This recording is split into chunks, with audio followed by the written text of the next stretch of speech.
భర్త యొక్క ప్రీతిని పొందడానికి ఆలంబనంగా మనకేం చెప్తారంటే సనాతన ధర్మంలో ఆ గౌరీదేవి పరమశివుడి యొక్క హృదయాన్ని ఎలా గెలుచుకోగలిగిందో అలా నువ్వు కూడా భర్త యొక్క మనసుని సత్కర్మాచరణం చేత నీవు ఆయన మనసు గెలుచుకోవాలంటే 365 రోజులు వేరొక సువాసినిలో గౌరీదేవిని చూసి సువాసిని గౌరీయే కనుక 5 పువ్వులు పెట్టిన తాంబూలం ఇస్తూ ఉండు. నామం నిజారుణ ప్రభాపూర మధ్య బ్రహ్మాండ మండల. ఈ నామం చెప్పేటప్పుడు మధ్యలో ఆపకూడదు, ఎక్కడ ఆపడం కానీ విరవడం కానీ చేయకూడదు. దాన్ని అలా కానీ చేస్తే దాని అర్థం వేరుగా వస్తుంది. నిజారుణ ప్రభాపూర మధ్య బ్రహ్మాండ మండలాయై నమః అంటే తన యొక్క అరుణ వర్ణముతో. ఇత పూర్వం చెప్పినప్పుడు ఉద్యద్భాను సహస్రాభ అన్న నామం చెప్పినప్పుడు ఏ కాంతి చెప్పలేదు.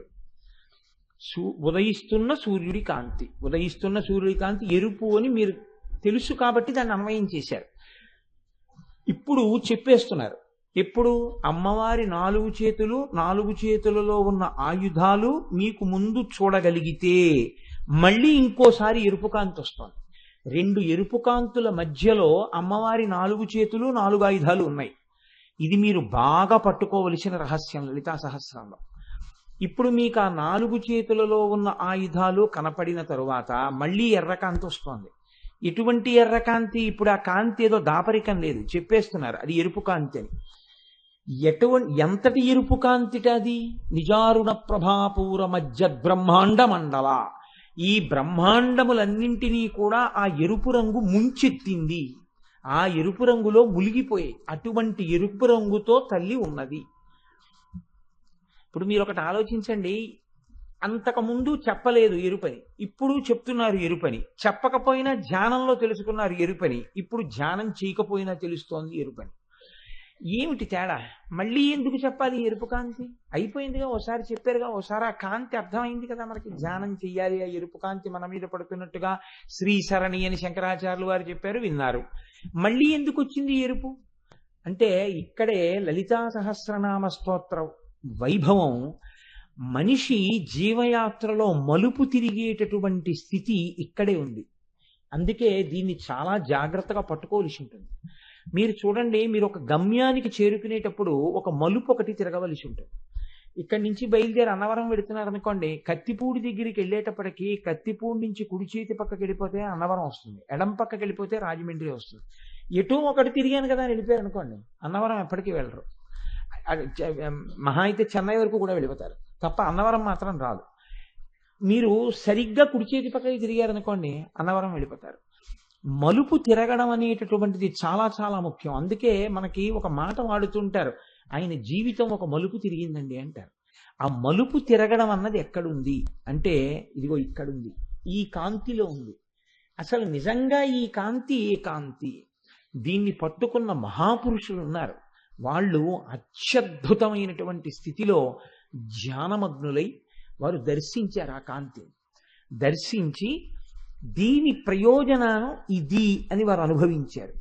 ఇది చెప్పకపోతే బిడ్డలకు అర్థం కాదని వాళ్ళు దాన్ని ఈ లోకానికి అందచేశారు. అది నిజారుణ ప్రభాపూర మధ్య బ్రహ్మాండ మండల. ఏమి ఈ ఎర్రకాంతి?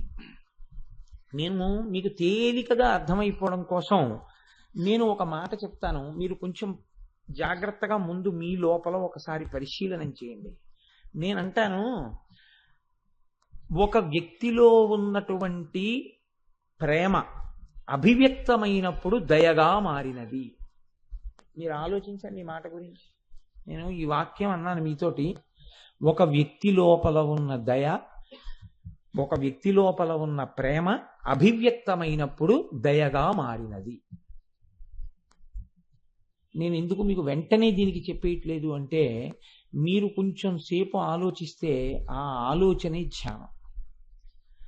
ఆ ఆలోచన చేస్తేనే మీరు మలుపు తిరుగుతారు జీవితంలో. ఒక వ్యక్తి లోపల ఉన్న ప్రేమ అంటే దీనికి ఏం పెద్ద సిద్ధాంత వాక్యం ఏం కాదండి, చాలా తేలిగ్గా అర్థమయ్యేటట్టే నేను మాట్లాడానని అనుకుంటున్నాను. నేను ఇప్పుడు చూడండి, నేనున్నాను, నాలో ప్రేమ ఎప్పుడూ నిండి ఉంటుంది కొంతమంది మీద. కొంతమంది మీద అన్నమాట ఎందుకన్నానంటే, అంతమంది మీద అయితే నేను ఒక స్థాయి చేరిపోయినవాడిని అవుతాను. అప్పుడు నాకు రాగద్వేషాలు లేనట్టు, అందరినీ ప్రేమిస్తే. కొంతమందిని అని ఎందుకన్నానంటే, ఉన్న సత్యాన్ని చెప్పడానికి. నేను అంత స్థాయికి ఎదిగిపోయిన వాడిని నేను కానప్పుడు ఆ ఉదాహరణ చెప్పకూడదు.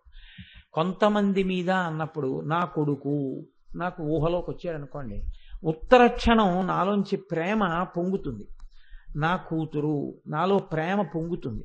ఇప్పుడు నా కొడుకు నేను కలిసి భోజనానికి కూర్చున్నాం అనుకోండి, ఇంతలో ఎవరో పట్టుకొచ్చి కొత్తగా మామిడికాయలు వస్తున్నాయి కదా, అందుకని చెప్పి మామిడికాయతో పప్పు తయారు చేశాం, మీరు తినండి అని పట్టుకొచ్చి మా పిన్నమ్మ గారు ఒక ఆవిడ ఇంత పప్పు పట్టుకొచ్చి ఇచ్చారు. వీడు వచ్చాడని నాకు తెలియదురా, వీడు వచ్చాడా పాండిచేరి నుంచి, సరేలే ఏడి వీడు అంటే బయటికి వెళ్ళాడా ఓ పిన్ని అన్నాను.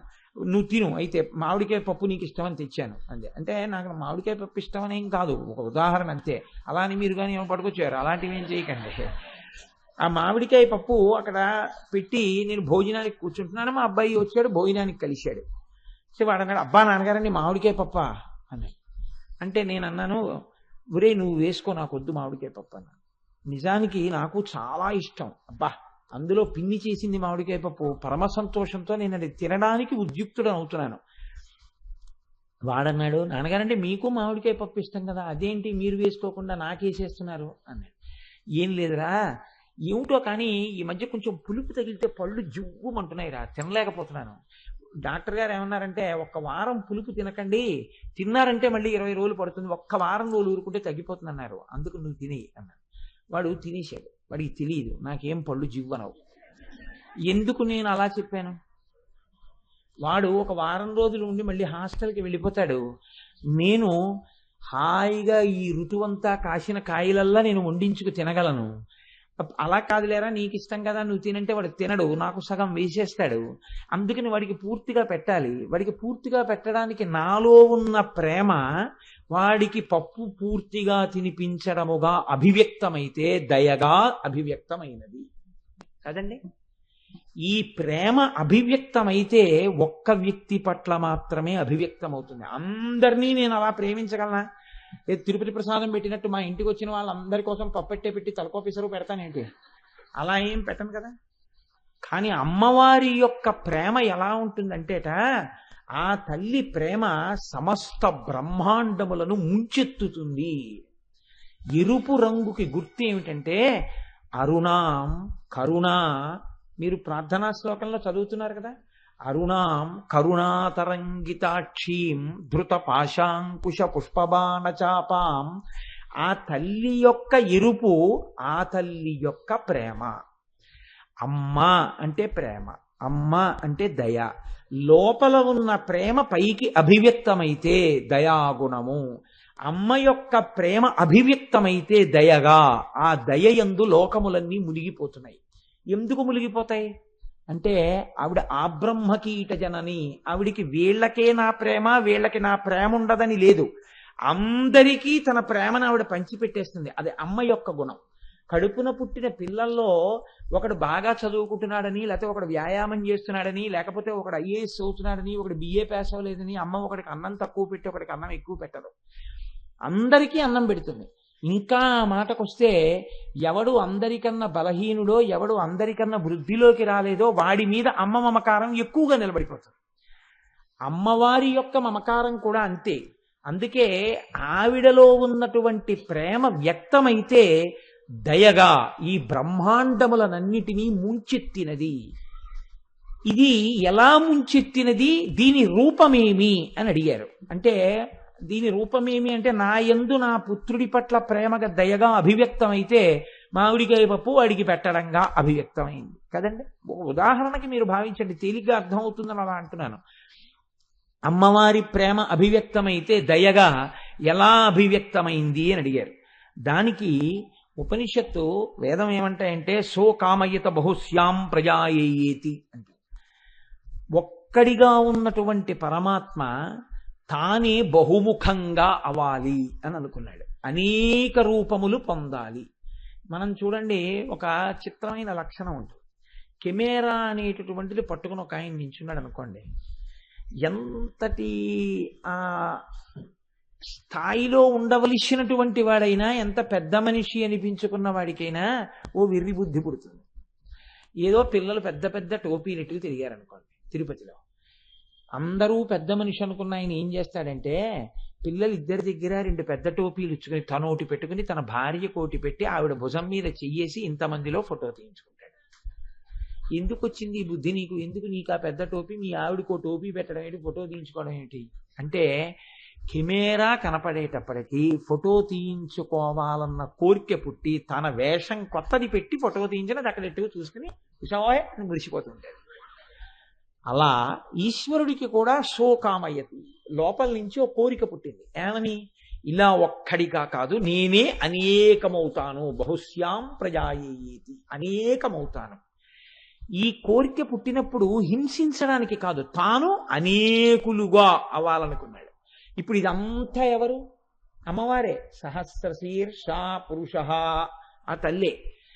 ఇప్పుడు అనేకమయ్యేటప్పుడు ఆయన అనుకోగానే అభివ్యక్తమైన ఆయన కోర్కే రాగము అంటారు. అది ఎరుపుతో సంకేతిస్తారు. మార్పు ఏదైనా ఎరుపుతో సంకేతిస్తారు. ఒకడు అనేకమైతే అమ్మవారిగా అభివ్యక్తమైంది ఆ ఎరుపు రంగుగా.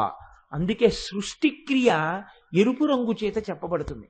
సృష్టి చేసేటటువంటి వాడు బ్రహ్మగారు. బ్రహ్మగారు ఏ రంగులో ఉంటారో అని అడిగారు అనుకోండి, ఎర్రగా ఉంటారు. బ్రహ్మగారు ఎర్రగా ఎందుకుంటారు అంటే ఒక్కటే కారణం, సృష్టి అనేటటువంటిది రజోగుణ సంబంధమైంది, రజోగుణం ఎరుపుతో కూడుకుని ఉంటుంది. అయితే మరి అమ్మవారికి కూడా రజోగుణం ఉందా? అది కాదు అక్కడ లక్షణం. ఈ ఎరుపు చిక్కబడిపోతే తెలుపులోకి వెళ్ళిపోతారు. అంటే ఈ ఎరుపు సంసారం పట్ల వెళ్ళిందనుకోండి, రాగముగా నిలబడిపోయింది అనుకోండి సంసారం మీద, అది పతనావస్థకు పనికొస్తుంది. ఈ ఎరుపు అమ్మవారి వైపుకి తిరిగింది అనుకోండి, అమ్మా అమ్మా అమ్మా అమ్మా అని భక్తితో నిలబడగలిగాడు అనుకోండి, మోక్షం వైపుకి వెళ్ళిపోతాడు. ఈ ఎరుపు చిక్కబడడం తెలుపుని చేరుకోవడానికి పనికొస్తుంది. ఇది అమ్మవారు మనకి చెప్పేటటువంటి పాఠం. ఈ ఎరుపు వల్ల ఆ ఒక్కడు అనేకమయ్యాడు. మళ్ళీ నువ్వు ఆయనలోకి కలవడానికి నీలో రావలసిన ఎరుపు ఈశ్వరుడి మీద ప్రేమ. భగవంతుడి పట్ల భక్తి నీ యందు ఏర్పడితే, నీ హృదయము ఈశ్వర భక్తి చేత రాగరంజితమైతే నువ్వు ఈశ్వరుడిలో కలిసిపోతావు. అప్పుడు అది రజోగుణం అవదు, అది సత్వగుణము కన్నా గొప్పదైనటువంటి శుద్ధ సత్వాన్ని దాటి ఈశ్వరుడు యందు చేరుకోవడానికి మార్గం అవుతుంది. ఇన్ని చెప్పడం ఆ తల్లి బ్రహ్మాండములనన్నింటినీ తన ఎరుపు కాంతి యందు ముంచుట కాదు. ఆ ఎరుపు కాంతిలో ముంచడం వెనకాతల ఒక పెద్ద రహస్యం ఒకటి దాక్కుంది. మీరు కొంచెం జాగ్రత్తగా ఆలోచిస్తే, నేను అప్పుడప్పుడు ఈ విషయాన్ని, ఈ ఉపమానాన్ని వాడుతూ ఉంటాను. మీరు చూడండి, సుఖము అని ఒక మాట అంటాం, దుఃఖము అని ఒక మాట అంటాం. 2 మాటలు వాడుతుంటాం. దుఃఖము సంగతి అలా పక్కన పెట్టేసేయండి, సుఖము అన్న మాట తీసుకోండి. సుఖము అంటే మీరు ఎన్నిటితో సుఖాన్ని అనుభవిస్తుంటారు సాధారణంగా?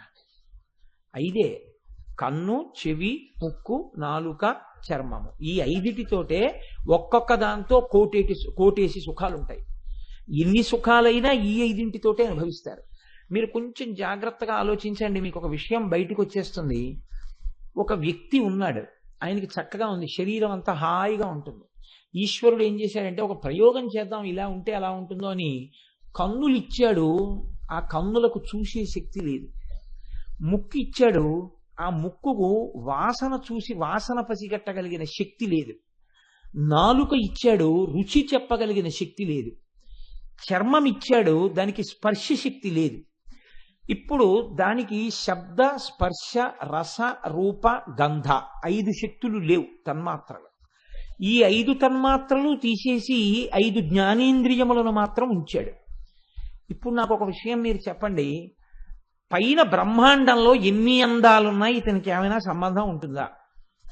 ఎన్నో అందాలున్నాయి. గులాబీ తోటలున్నాయి, జలపాతాలున్నాయి, పెద్ద పెద్ద రాజగోపురాలు ఉన్నాయి, అందమైనటువంటి లోకంలో పుష్పవాటికలున్నాయి, చక్కటి కోనేరులున్నాయి, ఈశ్వరమూర్తులున్నాయి.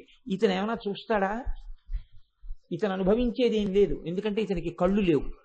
లోకంలో ఎన్నో సంగీతాలున్నాయి, ఎన్నో ధ్వనులున్నాయి, పక్షుల కలకూజితాలున్నాయి, ఎన్నో ఉన్నాయి. అతను ఏమైనా అనుభవిస్తాడా? ఏం వినలేడు, చెవులు అతనికి వినే శక్తి లేదు. కొడుకొచ్చి ముట్టుకున్నాడు, కూతురు వచ్చి ముట్టుకుంది, భార్య వచ్చి ముట్టుకుంది, గురువు వచ్చి ముట్టుకున్నాడు, పక్కవాడు ముట్టుకున్నాడు, ఎవరు ముట్టుకున్నా అతను ఏమన్నా తెలుసుకోగలడా? అతనికి తెలియదు. నిప్పెట్టారు, అతనికి తెలియదు. నీరెట్టారు, అతనికి తెలియదు. అతను చూడలేడు, అతను వినలేడు, అతనికి స్పర్శజ్ఞానం లేదు. అతని నాలుక మీద బొగ్గు పెట్టినా నవిలి మింగేస్తాడు, అతని నాలుక మీద బూంది లడ్డు పెట్టినా నవిలి మింగేస్తాడు. కారణం ఏంటంటే అతనికి ఏమి తేడా తెలియదు, రుచి లేదు. ఇప్పుడు శబ్ద, స్పర్శ, రస, రూప, గంధ ఈ ఐదింటిని అమ్మవారు వెనక్కి తీసేసింది అనుకోండి. ఈ ఐదు నేను తీసేస్తున్నాను వ్యక్తుల్లోంచి అందనుకోండి. మీరు ఒక్కటి ఆలోచించండి, ఇంకా సుఖము అన్న మాట లోకంలో ఏమైనా ఉందా? ఏం లేదు. ఇక పైన బ్రహ్మాండంలో అందాలన్నీ ఉన్నాయి, మీకెందుకు పనికిరావు. బ్రహ్మాండంలో శబ్దాలన్నీ ఉన్నాయి, మీకెందుకు పనికిరావు. బ్రహ్మాండంలో ఎన్నో స్పృశిస్తాయి, మీకెందుకు పనికిరావు. ఎన్నో రుచులున్నాయి, మీకేం సంబంధం లేదు. మీరు ఎందుకుంటారు అంటే ఆకలంటూ ఓటు వేస్తుంది, కళ్ళు లేవు, నా నోటికి రుచి తెలియదు. కాబట్టి కబంధుడని రామాయణంలో ఒక ఆయన ఉంటాడు, అలా ఇలా తడుగుతారు, ఏదో తగులుతుంది. అది ఒకవేళ తన కడుపున పుట్టిన పిల్లాడే అవ్వచ్చు, వాడికి ఏం తెలియదు కదా. వాడు చూడలేదు, వినలేదు, ఏమి వినపడదు వాడికి. వాడు ఒకవేళ ఏడిచినా వీడికి వినపడదు. వాడు తింటున్నా ఏం తింటున్నాడో తెలియదు. కాబట్టి తినేస్తాడు, మింగేస్తాడు, కాసేపటి కడుపు నిండిపోయినట్టు అయిపోయింది, ఊరుకున్నాడు. ఇప్పుడు చెప్పండి, అసలు లోకంలో ఈ ఐదు తీసేస్తే, శబ్ద, స్పర్శ, రస, రూప, గంధ ఈ ఐదింటిని అమ్మవారు వెనక్కి తీస్తే, మీరు ఒక్క క్షణం ఆలోచించండి, ప్రపంచంలో బ్రహ్మాండముతో పిండాండము ఆనందమును అనుభవించడం సుఖం అన్న మాట ఎక్కడైనా ఉంటుందా?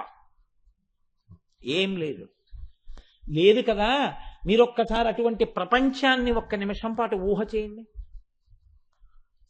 భయంకరంగా ఉంటుంది, పరమ భయంకరంగా ఉంటుంది అటువంటి ప్రపంచం. ప్రపంచం ఇంత సంతోషంగా ఉందంటే, నేను చెప్తున్నాను మీరు వింటున్నారంటే, ఇన్ని వేల కళ్ళతో మీ అందరూ నన్ను చూస్తున్నారంటే, మీరు వెనకనున్న అమ్మవారిని చూస్తే నేను చెప్తున్నది మీ జ్ఞాననేత్రంతో చూడగలుగుతున్నారంటే, ప్రసాదం తింటున్నామంటే ఇవన్నీ ఎవరిచ్చిన శక్తులు? ఆ తల్లి పట్టుకుంది పంచతన్మాత్రసాయక. అమ్మ పిల్లల పట్ల పనిచేస్తుంది. పిల్లాడంటాడు, అమ్మా అమ్మా నేను వాళ్ళ ఇంటికి వెళ్ళానమ్మా, బ్రెడ్ హల్వా తిన్నానమ్మా, ఎంత బాగుందోనమ్మా అంటాడు. అమ్మ వెంటనే వాళ్ళకి ఫోన్ చేసి బ్రెడ్ హల్వా ఎలా చేశారండి అని కనుక్కుని బ్రెడ్ హల్వా చేసి కొడుక్కి పెట్టేసి తను వెళ్ళిపోదు. మీరు చూడండి, ఓ మాట అంటుంది, ఎరా ఎలా ఉంది అంటుంది. చాలా బాగుందమ్మా అంటాడు. ఆ తర్వాత చాలా బాగుందా బాగుందా, చాలా బాగుందమ్మా అంటాడు. ఆంటీ చేసింది బాగుందా, నే చేసింది బాగుందా? ఆంటీ చేసింది బాగుంది అన్నాడు అనుకోండి. ఆంటీ చేసిన దాంట్లో ఏం బాగుందిరా అంటుంది. అంటే అమ్మ ఆంటీ చేసిన దాంట్లో యాలకకుండా కూడా వేసింది. వెంట ఉండొక్కసారి అని పళ్ళెల్లో తీసేస్తుంది. తీసేసి గబగబా 4 యాలక్కాయలు కొట్టేసి గుండె చల్లేసి తీసుకొచ్చి అక్కడ పెడుతుంది. ఇప్పుడు వాడు తినే, అమ్మ ఆంటీ చేసిన దానికన్నా ఇది చాలా బాగుందమ్మా, నువ్వే బాగా చేసావని అనుకోండి. అమ్మ గజారోహణం చేసినంత సంతోషపడిపోతుంది. ఇప్పుడు పెట్టేయడం ప్రధానమా, పిల్లాడు సంతోషించడం ప్రధానమా? అమ్మకి అనుభవించి పిల్లాడు సంతోషించడం అమ్మకి ప్రధానం. బ్రహ్మాండంలో అందాలు పెట్టి పిండాండం అనుభవించకుండా చేసేస్తే అమ్మతనానికి సంతోషం ఏమిటి? వీడు కృతజ్ఞుడై ఒక్కసారి నమస్కారం చేయకపోయినా అమ్మ మాత్రం పోన్లేరా, వాడిని అలా చూడని, వాడిని అలా తిని, వాడిని అలా అనుభవించని, వాడిని అలా సుఖపడని అంటుంది. ఇది అమ్మతనం. ఈ అమ్మతనానికి ఉన్న ప్రేమ రాగరంజితం. ఇది ఎరుపు. ఈ ఎరుపు బ్రహ్మాండములను ముంచెత్తుతోంది. ఈ శక్తి ఎంతటిదంటే అమ్మవారిది, ఆవిడ ఈ తన్మాత్రలతో పిండాండ బ్రహ్మాండ అనుసంధానం చేస్తుంటుంది ఎప్పుడు. ఇది శక్తి అంటే. అమ్మవారు అంటే ఎరుపు అంటే మీరు ఎప్పుడూ గుర్తుపెట్టుకోవలసింది ఆవిడ యొక్క శక్తి. ఈ శక్తి అన్నది ఎలా నడుస్తూ ఉంటుందో తెలుసా అండి? చాలా ఆశ్చర్యంగా. మీకు నేను ఒక ఉదాహరణ చెప్తాను. నాకు ఆకలేసింది, నేనేం తినాలి? డైనింగ్ టేబుల్ తినేను కదా, లేకపోతే మా ఇంట్లో షెల్ఫ్ తినేను.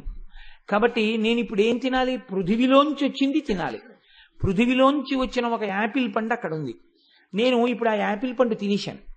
ఇప్పుడు ఇందులో ఉన్నటువంటి పృథివికి అవసరం వస్తే బ్రహ్మాండంలో ఉన్నటువంటి పృథివిలోంచి వచ్చిన పృథివిని తినేసింది. తినేసిన తర్వాత ఇప్పుడు ఇందులోకి వెళ్ళిపోయిన యాపిల్ పండులో కొంత శేషం మిగిలిపోయింది. ఇప్పుడు దీన్ని ఎవరు పట్టుకుంటారు?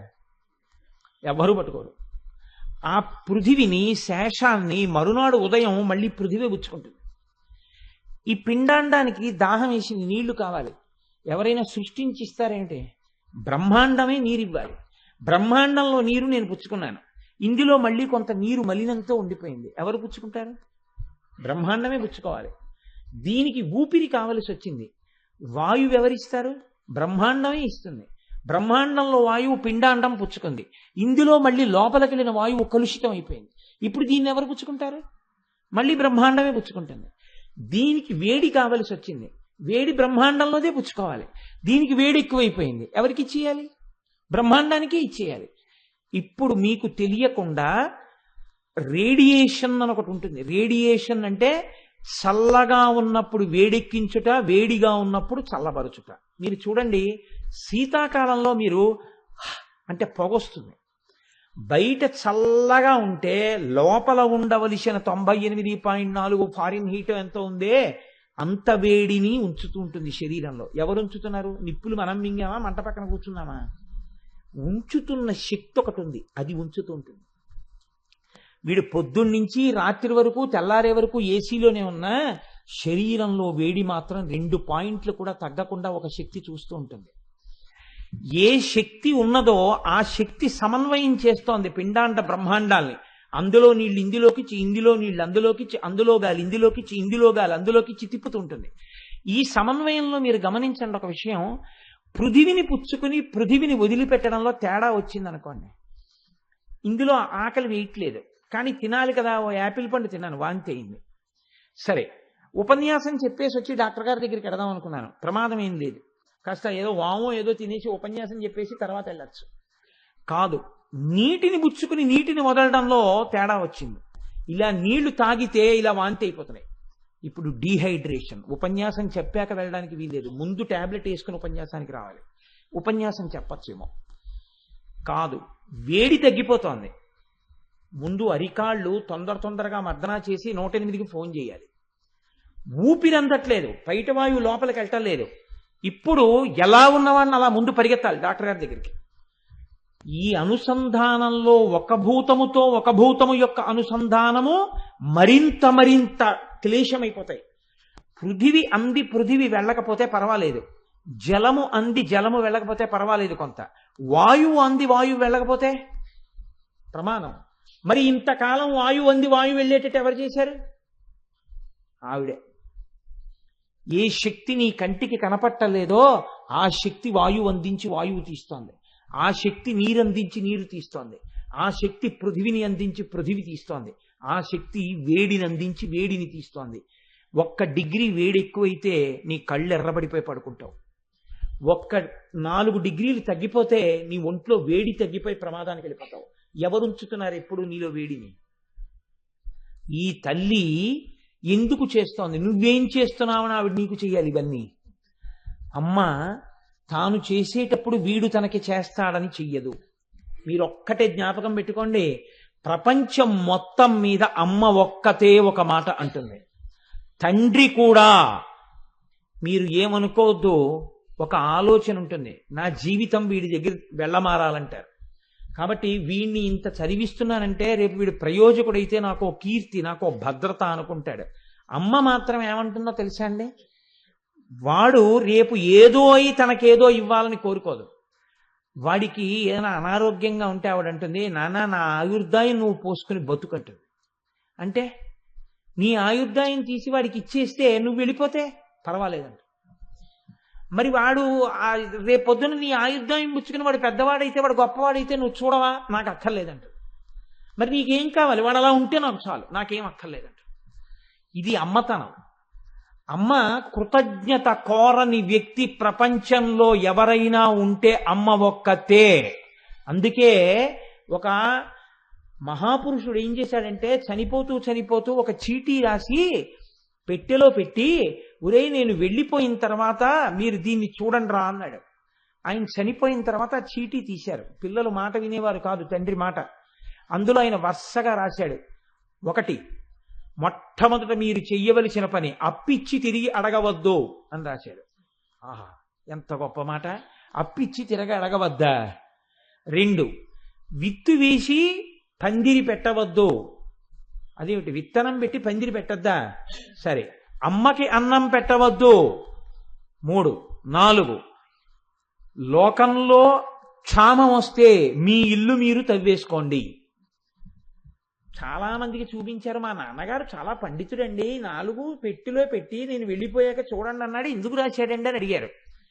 చాలా మంది పండితులు చూసి అన్నారు, మీ నాన్నకి సంధి పుట్టి రాశాడు రా, దానికి అర్థం ఏంటి అని. అర్థం ఉండాలి, అమ్మకి అన్నం పెట్టద్దు, ఏంట్రా మాటలు అన్నారు. లేదు, ఈయనకి ఏదో ఉంది తమాషా, ఎందుకో రాశాడని వాళ్ళు తిరిగి తిరిగి తిరిగి తిరిగి పండితుడైతే చెప్పలేకపోతున్నారని ఒక అఘాయిత్యం పండితుడి దగ్గరికి వెళ్ళారు. ఆయన దగ్గరికి వెళ్తే ఆయన అన్నాడు చూసి, విరే మీ నాన్న చాలా తెలివైన వాడు సుమా, మామూలుగా చదవకూడదు, తిరగేసి చదవండి అన్నాడు. అప్పు ఇచ్చి తిరిగి అడగవద్దు. అప్పు ఇచ్చేటప్పుడు ఎటువంటి వాడికి ఇవ్వాలో తెలుసా? ఎప్పుడు తీర్చేస్తానా అని బెంగ పెట్టుకుని వచ్చే నెల ఇస్తానన్నవాడు 2 రోజుల ముందే తీసుకొచ్చి ఇచ్చేసేటటువంటి వాడికి మాత్రమే అప్పు ఇవ్వాలి. అప్పిచ్చి నువ్వు ఒరే నా డబ్బు ఎప్పుడు ఇస్తావురా అని అనిపించుకునే వాడికి అప్పు ఇవ్వవద్దు. అంటే అప్పు ఇచ్చి తిరిగి అడగవద్దు అంటే అప్పు ఇచ్చి తిరిగి అడగవలసిన అవసరం లేకుండానే నీకు పట్టుకొచ్చి ఇచ్చేవాడికి అప్పియ్యి. విత్తు పెట్టి పందిరేయవద్దు. ఇవాళ విత్తనం పెట్టి ఓ వారం పోయాక పందిరేద్దాంలా అంటే ఈలోగా తీగ పాకేస్తుంటుంది, నువ్వు పళ్ళ మీద తిరుగుతుంటావు, తీగ ఎక్కడానికి సరైన మార్గం దొరకదు, డొంకల్లోకి వెళ్ళిపోతుంది, కాయ వలిసినన్ని కాయలు రావు.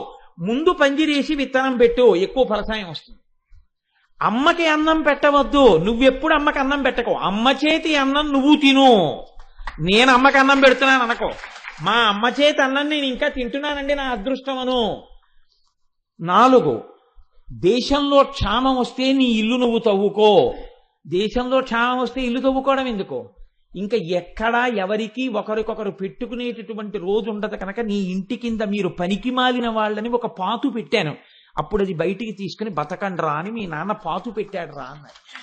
అబ్బా, మా నాన్న ఇంతటి ప్రేమైకమూర్త తెలుసుకోలేకపోయాం. ఎంత మంచి మాటలు చెప్పాడని ఆ 4 కొడుకులు మారిపోయాడు. ఇప్పుడు తండ్రి చెప్పిన మాటల వెనక పరమార్థం ఎటువంటిదో, అమ్మవారు చేసేటటువంటి పంచతన్మాత్రల యొక్క సమన్వయమునందు, బ్రహ్మాండ పిండాండ సమన్వయమునందు, పంచతన్మాత్రలతో మనం అనుభవించేటటువంటి సుఖములకు అమ్మవారు మన దగ్గర నుంచి ఏం కోరుకుంటోంది? ఆవిడ కోరుకుంటే అమ్మ కాదు. ఆవిడ ఏమీ కోరుకోదు. ఏమీ కోరుకోకుండా మన అందరం సంతోషంగా ఉండాలని కోరుకున్న అమ్మతనం యొక్క అనురాగమే రాగరంజితమైన ఆ ఎరుపునందు మునిగిపోయిన బ్రహ్మాండాలు.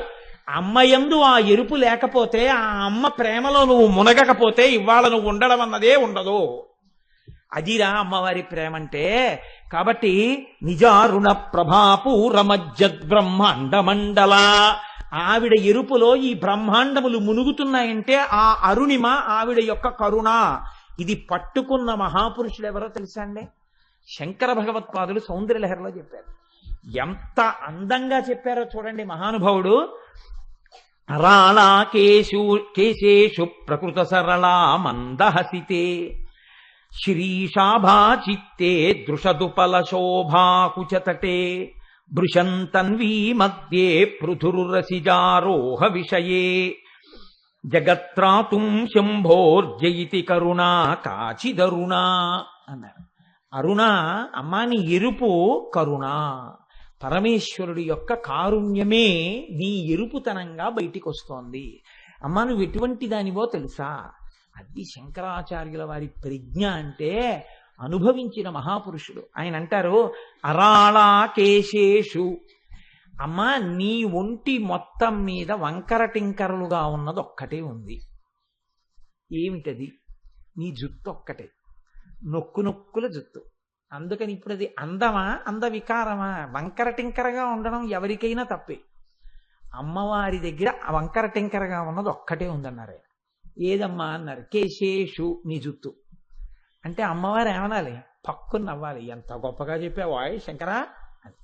అరాళా కేశేషు, మిగిలినవన్నీ సరళంగా ఉన్నాయా? ఉన్నాయి. కానీ అమ్మ నన్ను బాగా హత్తుకున్నది ఏమిటో తెలుసా?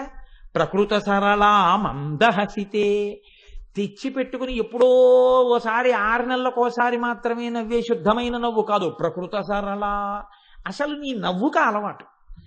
అసలు ఎంత పరిశుద్ధంగా ఉంటుందంటే నీ నవ్వు, అమ్మ పిల్లాడిని చూసి పిల్లాడు చేసిన అల్లరి చూసుకుని పిల్లాడి యొక్క విషయాలు చూసుకుని మురిసిపోయినట్టు నాకు ఒక్కొక్కసారి చూసి సౌందర్యలహరి శ్లోకాలు గుర్తొచ్చి తన్మయుడనైపోతుంటాను.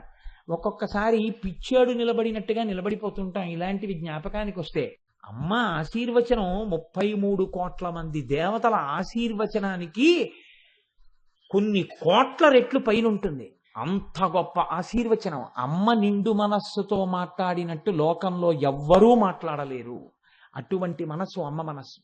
కనుక అమ్మా నీ ప్రేమ ఇటువంటిదని తెలిసిన తరువాత మీరు అమ్మవారికి నమస్కారం చేయకుండా ఎలా ఉండగలరో నాకు చెప్పండి. ఇప్పుడు మీరు ఏ నామం చెప్పినా ప్రేమతో మీరు తిరిగి ఏమనాలి? అమ్మా అనాలి. అమ్మా అని మీరు అన్నప్పుడల్లా ఎక్కడికి వెళ్ళినట్టు? లలితా సహస్రం మొదటికి వెళ్ళిపోతున్నట్టు. మీరు చూడండి, భజ గోవిందం భజ గోవిందం గోవిందం భజ మూఢమతే అనో శ్లోకం చెప్తారు. చెప్పి ఇంకో శ్లోకం చెప్తారు, మూఢజహీహి ధనాగమ తృష్ణ కురు సద్బుద్ధిం మనసి వితృష్ణ అంటూ మళ్ళీ భజ గోవిందం గోవిందం భజ మూఢమతే అంటుంటారు. శంకరాచార్యుల వారు అలా అనమని రాయలేదు, అలా అనలేదు ఆయన. కానీ అది ఏమైపోయిందంటే ఇది తెలుసుకోగానే వెంటనే మళ్ళీ ఒక్కసారి గోవింద అంటాం. కాబట్టి భజ గోవిందం అంటాం. లలితా సహస్రనామ స్తోత్రమునందున్న గొప్పతనం ఏమిటంటే మీరు ఏ నామాన్ని అనుభవించినా వెంటనే అబ్బా అమ్మా అంటారు. అన్నప్పుడల్లా శ్రీమాత అంటుంటారు. అంటే మళ్ళీ మిమ్మల్ని ముందుకు తీసుకెళ్ళిపోతుంటుంది. ఇలా మీ మనసులో ఎన్ని మాటలు శ్రీమాత అని ప్రేమతో తన్మయత్వంతో మనస్సులో ఆప్యాయత నిండిపోయి ఆర్ద్రత నిండిపోయి మీ నోటి వెంట వస్తోందో అంతగా ఆవిడ ప్రీతి చెందుతుంది. నా బిడ్డడు దారిలోకి వచ్చాడు. అమ్మ ఎరుపు మీకు అర్థమై ఆ ఎరుపుని మీరు సమన్వయం చేసుకోవడం క్రియాశక్తి పూర్తవడం. ఇప్పుడు మీరు తిరిగారమ్మవి. ఇందుకోసం ముందు 4 చేతులు 4 ఆయుధాలు, ముందు ఎరుపు వెనక ఎరుపు కనపడితే తప్ప తల కనపడదు. తల ఎందుకు కనపడదు? తలలోనే అమ్మవారి కన్నులు, అమ్మవారి ముక్కు, అమ్మవారి పెదవులు, అమ్మవారి గడ్డం, అమ్మవారి బుగ్గలు, అమ్మవారి చెవులు, అమ్మవారి జుత్తు అన్నీ ఉన్నాయి. మంత్ర సంబంధంగా చూస్తే అదొక కూటం. కాబట్టి ఇప్పుడు మీరు అమ్మవారి తల వంక చూడాలన్నా, అమ్మవారి తల గురించి మాట్లాడాలన్నా, అమ్మవారి తల మీకు దర్శనం అవ్వాలన్నా, ఇవి తెలియనివాడు, ఇవి అననివాడు, ఇవి అనుసంధానం చేసుకోనివాడు, ఈ ఎరుపు అనుభవించనివాడు ఆ తల ఎన్నటికీ చూడలేడు. ఎందుకు చూడలేడు అని మీరు నన్ను అడగచ్చు. అమ్మవారి గుడిలో అమ్మవారి కబరీ బంధము మీకు దర్శనము కాదు. ఏ ఫోటోలోనైనా అంతే. మీ అందరు ఇంతమంది ఉన్నారు, ఎదురుగుండా అమ్మవారు ఉంది. అమ్మవారి కబరీ బంధం మీకు కనపడుతోందా? అమ్మవారి జుత్తు ముడి మీకు కనపడుతోందా? అమ్మవారి జుత్తు ముడి మీద పెట్టుకున్న పువ్వులు మీకు కనపడుతున్నాయా? సువాసినీత్వమునకు ఉండేటటువంటి గొప్ప లక్షణం ఏమిటంటే సిగలో పువ్వులు. సిగలో 5కి తక్కువ కాకుండా పువ్వులు ముడుచుకుంటారు. దీని మీద మీరు ఎప్పుడైనా చూశారో లేదో కానీ పెళ్ళవగానే ఆడపిల్లతో ముందు ఒక నోము పట్టిస్తారు 365 రోజుల పాటు. పువ్వు తాంబూలం అంటారు. పువ్వు తాంబూలం దాని పేరు, కానీ ఒక్క పువ్వు తాంబూలంలో పెట్టి వేరొకరికి ఇవ్వకూడదు. వేరొక సువాసిని దగ్గరికి బయలుదేరతారు. ప్రతిరోజు వెళ్ళేటప్పుడు మనసులో ధ్యానం చేస్తారు. ఎవరిని చేస్తారంటే పెళ్లి పీటల మీదకి వెళ్ళినప్పుడు ఎవరిని చేశారో తర్వాత వాళ్ళని, గౌరీదేవిని.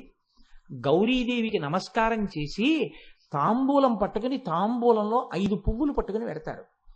వెళ్ళి ఈ 5 పువ్వులు ఇస్తారు. ఈ 5 పువ్వులు సిగలో పెట్టుకుంటారు. ఇలా రోజుకి ఒకరికి ఇస్తూ 365 రోజుల తర్వాత ఉద్యాపన చేస్తారు. చేసినప్పుడు ఒక బంగారు పువ్వు వెండి పువ్వు చేయించి సువాసినికి భోజనం పెట్టి తాంబూల బహూకరణ చేస్తారు. అలా చేస్తే ఏమవుతుంది అని అడిగారు.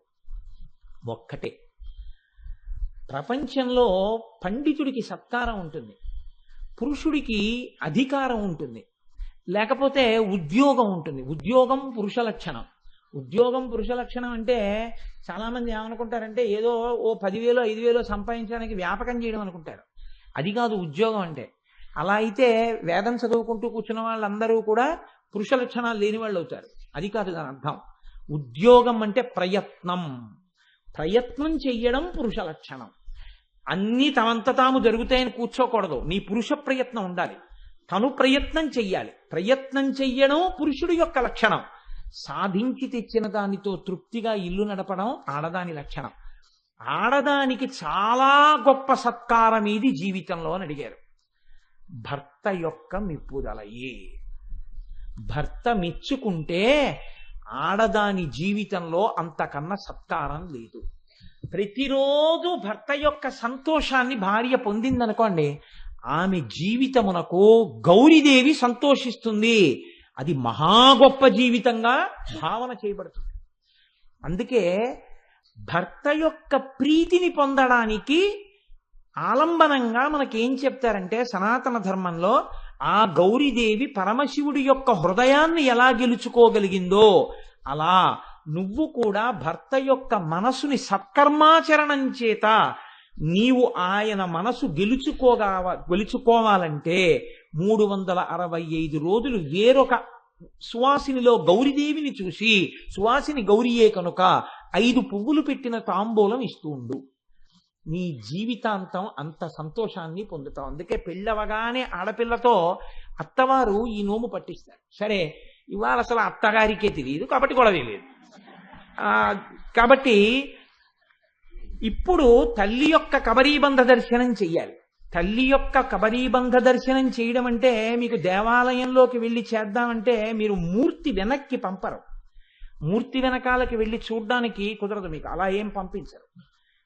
కరచరణాదులతో కూడిన మూర్తి దేవాలయంలో వెనక్కి వెళ్ళి చూడ్డానికి ఉండదు. ఒకవేళ ఏ కారణం చేతనైనా ఏ అర్చకుడైనా వెళ్ళినా అమ్మవారి యొక్క కేశపాశమునకు కబరీబంధం వేసి ఆ కబరీబంధం మీద కిరీటం పెట్టేస్తారు. కిరీటం పెట్టినప్పుడు ఏమవుతుందంటే అమ్మవారి యొక్క కబరీబంధము ఆ కిరీటములోకి వెళుతుంది.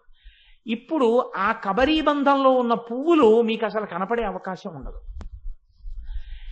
కానీ వసిన్యాది దేవతలు అంటున్నారు అమ్మవారి యొక్క కొప్పు ఎలా ఉంటుందో చెప్తున్నారు. నేను ఇవాళ చాలా సంతోషించింది. ఎందుకంటే కారు దిగ్గానే గోపాలకృష్ణ గారితో ప్రసంగం ప్రారంభం చెయ్యగానే వచ్చిన మొదటి శుక్రవారం అండి. నేను ఎందుకు సంతోషించానంటే శుక్రవారం నాడు అమ్మవారి యొక్క కొప్పు గురించి కాని పువ్వుల గురించి కాని వింటే 5వ తనం నిలబడుతుంది ఎన్ని జన్మలకి. అంత గొప్పది కబరీబంధ దర్శనం. ఇవాళ ఆ కబరీబంధనామమే వస్తోంది శుక్రవారం పూట. ఏమి అదృష్టం రా, పుష్యమాసంలో వచ్చింది ఇది అనుకున్నాను. అందున శుక్రవారం నాడు వచ్చింది. కృష్ణపక్షంలో వచ్చిన మొదటి శుక్రవారం. పైగా మొదటి శుక్రవారం నాడు అమ్మవారి యొక్క కబరీబంధం వస్తోంది. చంపకాశోక పున్నాగ సౌగంధి కలసత్కచ. అది కూడా అంతే, మధ్యలో ఆపకుండా చెప్పాల్సి ఉంటుంది.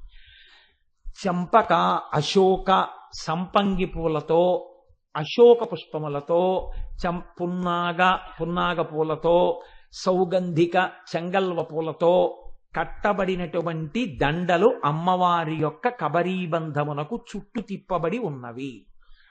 ఇప్పుడు మీరు ఇక్కడ కొంచెం జాగ్రత్తగా ఆలోచించవలసి ఉంటుంది. ఇలా ఎందుకు చెప్పారో తెలుసా అండి వసిన్యాది దేవతలు? మీరు ఏది ఈ కంటితో చూడలేరో అది చూడడానికి ఒక మార్గం ఇచ్చారు వాళ్ళు.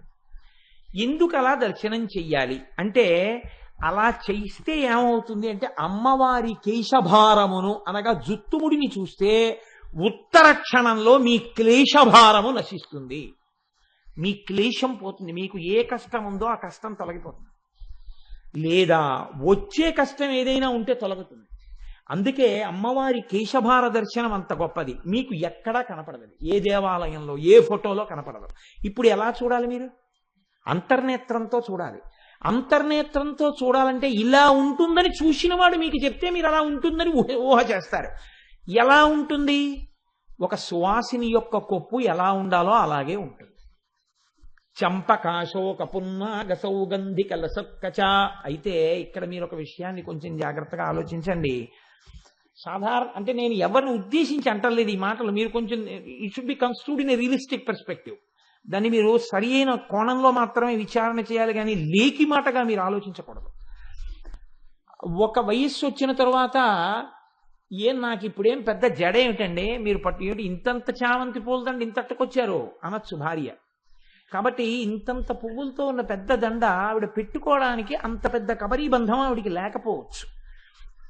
చాలా పెద్ద కబరీబంధం అనుకోండి, అప్పుడు దానికి పెద్ద చామంతి పూలదండ ఇలా తురిమినా పర్వాలేదు, నిలబడుతుంది కొప్పులో. ఇప్పుడు అమ్మవారి యొక్క కొప్పులో ఏ ఉన్నాయని చెప్తున్నారు మీకు వసిన్యాది దేవతలు? 5 పూలతో కలిపి కదండి ఒక మాలైనా పెట్టుకుంటుంది ఆవిడ. చంపక అంటే సంపంగి పూలు. సంపంగి పువ్వు అంటే ఈ రేక్ సంపంగి అంటారు, ఆకుపచ్చగా ఉంటుంది, అది కాదు. సింహాచలం సంపంగి అంటారు, పసుపు ఎరుపులతో కూడిన సంపంగి పువ్వు, అరవిరిసిన పువ్వు ఒక్కటే ఇంతంత ఉంటుంది. ఇటువంటి పూలతో కట్టిన దండ ఒకటి పెట్టుకుంటుంది. పెట్టుకున్న తర్వాత ఇంకా దండ మీద దండ, దండ మీద దండ పెట్టుకుంటే ఇక్కడ వరకు వచ్చాయనుకోండి, బాగుండదు. అంటే కొప్పు ఎంత పెద్దదై ఉండాలి? ఇంత పెద్ద పూలతో కూడిన ఒక దండ. ఇప్పుడు దాని మీద అశోక పుష్పాలతో చేయబడిన ఒక దండ, అవి పెద్ద పెద్ద పూలు. పున్నాగ పూలతో చేయబడినటువంటి ఒక దండ. సౌగంధిక చెంగల్వ పూలని పూస్తాయి. మీరు ఎప్పుడైనా చూశారో లేదో, చాలా గమ్మత్తుగా ఉంటుంది వాటి తత్వం కూడా. నేను చిన్నతనంలో ఏలూరులో మా సొంత ఇంట్లో ఉండే రోజుల్లో చాలా పెద్ద విశాలమైన ప్రాంగణం ఉండేది. మా అమ్మ చెంగల్వ మొక్కలు వేసింది, అటు ఇటు వేస్తే ఎండాకాలం వెళ్ళిపోయి ఇలా వానాకాలం వచ్చి 2 వానలు పడేటప్పటికీ బుడగలు వచ్చినట్టు వస్తాయి చెంగల్వ మొగ్గలు. వచ్చేది విరిస్తే, ఇక్కడ చెంగల్వ పువ్వు విరిస్తే అక్కడికి వస్తుంది సువాసన. పావులు కూడా వస్తాయి ఆ వాసన కోసం, అంతంత ఉంటాయి. చెంగల్వ పువ్వు దండ బంగారు మొలత్రాడు పట్టుదట్టి సంధ్యతాయతలను సరిమువ్వ గజ్జలు చిన్ని కృష్ణ నిన్నునే చేరికొల్లుతూ. అబ్బో చాలా వచ్చండి మీకు. కాబట్టి చెంగల్వ పువ్వు దండ, పెద్ద పెద్ద చెంగల్వ పూలతో చేయబడినటువంటి ఒక దండ అమ్మవారి కొప్పులో అందంగా అమర్చారు. ఇది మీరు ధ్యానమునందు చూడాలి. ఇది బాహ్యం కాదు, నేను చెప్పింది ఆధారం చేసుకుని. నేను చెప్పడం నా బుర్ర నేనేం చెప్పట్లేదు, వసిన్యాది దేవతలు చెప్పారు, వ్యాస భగవానుడు చెప్పాడు. అలా మీరు అమ్మవారి పెద్ద కబరీబంధం, ఆ కబరీబంధం మీద పెట్టినటువంటి పూలు, నల్లటి నొక్కుల జుత్తు, దానికి పెట్టిన సూర్యుడి బింబం, చంద్రబింబం, అమ్మవారి కొప్పు మీద ఉన్న పూలదండలు, నల్లటి కబరీబంధం మీద మొట్టమొదటి పెట్టినటువంటి పసుపచ్చ పూలు, దాని మీద తెల్ల పూలు, దాని మీద పసుపు ఎరుపులతో ఉన్న పూలు, దాని మీద పున్నాగ పూలు, ఇవన్నీ పెట్టినటువంటి ఆ కొప్పు వంక మీరు ఒక్కసారి చూశారనుకోండి, అప్పుడు మీ నోటి వెంట ఏ మాటలు వస్తాయి అని అడిగారు. అంటే జుత్తు పేరు పెట్టి ఏ ఆడదానికి స్తోత్రం ఉండదు. కానీ అమ్మవారిని ఎన్ని పేర్లతో పిలుస్తారండి తెలుసండి? ఒక్క కేశాలని బట్టి. కుంతల నాయకి ఆవిడకో పేరు. కుంతల నాయకి అంటే ఆవిడ జుత్తు అలా ఉంటుంది ఆవిడ. కానీ జుత్తు, అమ్మవారి జుత్తుని జాగ్రత్తగా ఇలా విప్పినప్పుడు, అభిషేకం చేశాక జాగ్రత్తగా అమ్మ దగ్గర ఉండేటటువంటి సైరంధ్రి వచ్చి జాగ్రత్తగా జుత్తంతా ఇలా కింద వరకు ఆ బట్ట పెట్టి, మెత్తటి బట్ట పెట్టి తుడిచి, ఆ కొసలకు అంటుకోకుండా అమ్మ కొంచెం తల ముందు కొంచండి అని ఆ కింద సాంబ్రాణి పొగ పెడితే, ఈ పొగంతా అమ్మవారి యొక్క కురుల మీదకి వెడితే, ఆ కురులకు ఉన్నటువంటి తడంతా వదిలిపెట్టేసిన తర్వాత ఆ జుత్తు ముడి వేయడానికి ఇలా తీస్తే 2 గుర్రాల తోకలా పెద్దది ఉంటుందన్నమాట. ఇప్పుడు ఆ జుత్తుని తిప్పి ముడివేస్తారు. అంత పెద్ద కబరీబంధం ఆవిడది. ఇంత పెద్ద కబరీబంధం కాబట్టి కుంతల నాయకి ఆవిడ పేరు. మీరు అది మనస్సునందు భావన చెయ్యవలసి ఉంటుంది. దాని వలన ఉత్తర క్షణం క్లేశభారం పోతుంది. భ్రమర కుంతలాంబ ఆవిడ పేరు, నీల కుంతలాంబ ఆవిడ పేరు, పుష్పకుంతలాంబ, అంజన కుంతలాంబ, సుగంధ కుంతలాంబ. ఇన్ని పేర్లు కేవలం ఆవిడ యొక్క జుట్టుని బట్టి వచ్చాయి ఆవిడకి. ఇందులో చాలా చమత్కారం ఏమిటో తెలుసా అండి? ద్రవిడ దేశంలో ఇందులో ఒక్కొక్క పేరుతో ఒక పెద్ద పెద్ద దేవాలయాలు ఉన్నాయి ఆవిడకి. ట్రిచి అంటామే మనం, తిరుచిరాపల్లిలో అమ్మవారికి సుగంధ కుంతలాంబ అన్న పేరుతో అత్యద్భుతమైన దేవాలయం ఉంది. అంతంత పెద్ద పెద్ద దేవాలయాలు, ఏమి అర్చనలు జరుగుతాయో తల్లికి నిజంగా, అంత గొప్ప దేవాలయాలు. కనుక ఇప్పుడు ఈ తల్లి యొక్క ఈ కబరీబంధము ఏది ఉందో అది చంపకాశోక పున్నాగ సౌగంధిక లసత్కచ. ఇక్కడి వరకు వసిన్యాది దేవతలు చెప్తే శంకర భగవత్పాదులు బెంగపెట్టుకున్నారు. అయ్యో ఈ పాటే చెప్తే పిల్లలకు అర్థం అవుతుందా ఆయన బెంగ. అందుకని ఆయన అన్నారు, ధునోతుద్ధాంతం స్థలిత దళితేందీవరవనం ఘన స్నిగ్ధ శ్లక్షణం చికుర నికురంబం తవ శివే యదీయం సౌరభ్యం సహజముపలబ్ధం సుమనసో వసంతస్మిన్ మన్యే వలమధన వాటీ విటపినాం అన్నారు. మహానుభావుడు ఏమి దర్శనం చేశారో, ఏమి శ్లోకాలు పడ్డాయో శంకర భగవత్పాదులకి. శంకరాచార్యుల వారు పుట్టిన గడ్డ మీద పుట్టినందుకు మనం అదృష్టపడిపోవాలండి, నిజంగా సంతోషపడిపోవాలి. మహాపురుషుడు కదండి. ధునోతుధ్వాంతం ఆయన అన్నారు, అమ్మ నల్లటి నీ జుత్తు చూడగానే మా అజ్ఞానపు చీకట్లు విచ్చిపోయాయి అన్నారు. ఎవరికి? చూసిన శంకరాచార్యుల వారికి కాదుట. ధునోతుధ్వాంతం మాకు ఎందుకు ఏమిటా ధైర్యం? మేము చూడలేదుగా, నీ చెప్తున్నానుగా ఎలా చూడాలో మీకు కనపడుతుందిరా ధ్యానంలో, పోతాయంతే మీకు కూడా. కాబట్టి మాకు ఇప్పుడు ఈ శ్లోకం జరిగితే మాకు మీకు కూడా. అయ్యా ఆయన పువ్వులు ఒకటే చెప్పారండి, అమ్మవారి జుత్తు ఎలా ఉంటుంది ఎందుకని? ఏమిరా నీకు ఎందుకు అనుమానం అంటే, ఏమంటే ఆవిడ పూర్వజ అని లలితా సహస్రంలో ఒక నామం ఉంది కదా, తల్లి ఎప్పుడో సృష్టికి ముందు పుట్టింది కదా, కాబట్టి ఇప్పటికి ఆవిడ జుత్తు తెల్లబడిపోయి ఉంటుందా? ధ్యానం చేయరా అన్నారు అనుకోండి, ముందు ప్రశ్న ఇది. ఏమంటే ఆవిడ జుత్తు తెల్లగా ఉంటుందా? కాదు, నల్లగా ఉంటుంది. గురువుగారు మీరు కొంచెం జాగ్రత్తగా ఆలోచించలేదేమో, ఎప్పుడో పుట్టిన ఆవిడ జుత్తు ఇంకా ఎలా ఉంటుందండి? ఆవిడ ఏమైనా వాడుతుందా? అదో అనుమానం. కాదురా, ఏమంటే అమ్మవారి జుత్తు అన్ని పూల దండలు పెట్టుకుంటుంది అన్నారు కదా, 60 ఏళ్ళో 70 ఏళ్ళో వచ్చేటప్పటికి మా అమ్మగారి జుత్తు పల్సగా అయిపోయింది, పల్సగా అయిపోయి ఉంటుందా, ఒత్తుగా ఉంటుందా? ఇంకో అనుమానం.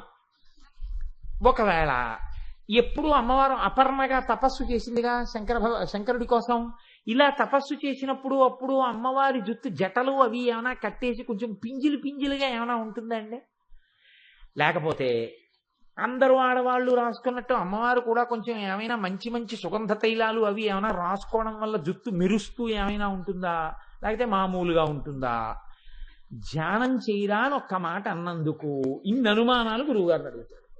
ఇవి అడిగితే రేపు పొద్దున ఎవడు ఏ జవాబు చెప్పి ఎలా ధ్యానం చేసేస్తాడో అని శంకరాచార్యుల వారు బెంగెట్టుకుని ఆయనే చెప్పేశారు జవాబు. ధునోతుద్ధాంతం స్తులిత దళితేందీవరవనం. అమ్మవారి జుత్తు ఎలా ఉంటుంది అంటే ఆయన అన్నారు, నల్ల కలువల తండంలా ఉంటుంది అన్నారు. నల్ల కలువలకు ఉండే లక్షణం ఏమిటో తెలుసా అండి? మీరు ఎప్పుడైనా చూశారో లేదో నల్ల కలువ పువ్వు. నల్ల కలువ వంక మీరు ఇలా చూడగానే కళ్ళకి చల్లగా ఉంటుంది. నల్లని కలువ కంటికి చలువ. అందులో మీరు మళ్ళీ నల్ల కలువని కొంచెం జాగ్రత్తగా రేకులు ఇలా విప్పారనుకోండి, వాటి మొదళ్లలో దుద్దు పక్కన చల్లగా ఉంటుంది, తెల్లగా ఉంటుంది. ఈ తెల్లగా ఉన్న రేకుల దగ్గర మీరు కొంచెం ఇలా వంగి కలువ పువ్వులోకి చూశారనుకోండి, తడి బిందువులు ఉంటాయి. ఇప్పుడు ఇంకొంచెం మీరు వంగారనుకోండి, వంగితే మత్తెక్కించగలిగినటువంటి మంచి పరిమళం వస్తుంటుంది ఆ నల్ల కలువలోంచి. శంకరులు చాలా దూరదృష్టితో ఈ మాట వేశారు. ఒక్క నల్ల కలువ పువ్వు కాదు అన్నారు. ఎలా ఉంటుంది అమ్మవారి జుత్తు? నల్ల కలువల తండంలా ఉంటుందన్నారు. నల్ల కలువల తండం అంటే ఓ పువ్వు ఇలా ఉంటే ఓ పువ్వు ఇలా, ఓ పువ్వు ఇలా ఉంటే ఓ పువ్వు ఇలా, సమానంగా ఉండవు కదండి. ఓ గుత్తి ఇలా ఉంటే ఓ గుత్తి కిందకి, ఓ గుత్తి పైకి, ఓ గుత్తి కిందకి, ఓ గుత్తి బాగా కిందకి, అలా కదా ఉంటాయి. కానీ మీరు ఓ చివరి నుంచి చూస్తున్నారనుకోండి, ఇక్కడి నుంచి ఆ గేటు వరకు మీకు కిందన్న నీళ్లు కనపడలేదు, నల్ల కలువలే కనపడుతున్నాయి. అలా కనపడుతుంటే మీరు ఇక్కడి నుంచి చూశారనుకోండి, అబ్బా ఇలా ఒత్తుగా ఇలా ఇలా ఇలా ఎంత బాగుందో అంటారు. అమ్మవారి జుత్తు కూడా అంత నల్లగా అలా ఒత్తుగా నొక్కు నొక్కులుగా ఉంది. ఇప్పుడు ఈ నొక్కు నొక్కులుగా ఉన్నటువంటి అమ్మవారి జుత్తు నల్లగా ఉంది, తెల్లగా ఉండదు. ఎందుకని? తెల్లగా ఉంటే కాలమునకు లొంగినట్టు, ఆవిడ కాలమునకు లొంగదు, కాలం ఆవిడికి లొంగుతుంది. ఆవిడ నిత్యయవ్వన మదశాలిని కన్యాకుమారి, కాబట్టి ఆవిడ కాలమునకు లొంగదు, ఆవిడ జుత్తు నలుపే. కాబట్టి ధునోతుధ్వాంతన్న స్థులిత దళితేందీవరవనం ఘన. ఆయన అంటున్నారు అమ్మవారి జుత్తు ఘనశ్యాముడు అంటాం. ఘనశ్యాముడు అంటే నల్లటి మబ్బులు వచ్చినప్పుడు మీరు ఎప్పుడైనా చూశారో లేదో, మబ్బు పక్క మబ్బు, మబ్బు పక్క మబ్బు, మబ్బు పక్క మబ్బు, అలా ముద్దల కింద ఓ ఆకాశం నిండా ఏవో ముద్దలు వచ్చేసినట్టుంటాయి. అలా అమ్మవారి జుత్తు ఒత్తుగా ఇలా నొక్కు నొక్కులుగా అలా ఉంటుంది. ఘన స్నిగ్ధ ఆ మాటలలో ఎంత చిత్రమో చూడండి. ఆ జుత్తు, కొంతమంది జుత్తు పట్టుకుంటే తాడు పట్టుకున్నట్టు ఉంటుంది. ఏమిటే నీ జుత్తు ఇలా ఉంది అంటుంటారు ఆ పెద్దవాళ్ళు. అలా ఉండదు, పరమ కోమలంగా ఉంటుంది. ఇలా ముట్టుకుంటే మెత్తగా పట్టులా ఉంటుంది ఆ జుత్తు. వీడి జుత్తు చూడు పట్టుదారంలో ఎలా ఉందో అంటారు. ఉత్తుత్తిని ముట్టుకుంటారు. పుట్టుకుని ఒరే వీడి జుత్తు చూడరా, ఏదో మొక్కజొన్న పీచు ఉంటుంది, మొక్కజొన్న పొత్తు కింద ఉన్నటువంటి ఇది, ఆ జుత్తు ఎంత మెత్తగా ఉంటుందో అలా లేదు అంటారు. ఇలా అమ్మవారి జుత్తు ముట్టుకుంటే అంత మెత్తగా ఉంటుంది. ఇప్పుడు మీరు ధ్యానం చేస్తున్నారనుకోండి, అమ్మవారికి కొప్పు మీరు వేస్తే మీరు ముట్టుకోగలుగుతారు. అది ఆ ప్రక్రియ మీరు ధ్యానం చేసుకోవలసింది. కాబట్టి ఘన స్నిగ్ధ శ్లేక్షణం. శ్లేక్షణం అంటే ముడులు పడిపోయి తిత్తులుగా ఉండి చిక్కు పడిపోయి ఆ మటగా పెద్ద దుత్తు కదా అని ఇలా చేతి మీద వేసుకుని ఏదో రెయిన్ కోట్ లాగా దువ్వెన్నతో ఇలా ఓ లాగి మళ్ళీ ఆ జుత్తు ఇలా ఇలా ఇలా దువ్వెన్నలోంచి తీసి ఇలా ఉండ చుట్టి వేలుకి ఇలా తిత్తి తీసి ఇలా పక్కన పారేసి గాలికి ఎగురుతుంది ఇంట్లో అని పరమశివుడు అరిస్తే బాల్కనీలోంచి బయట వేయవలసిన అవసరం ఉండదు.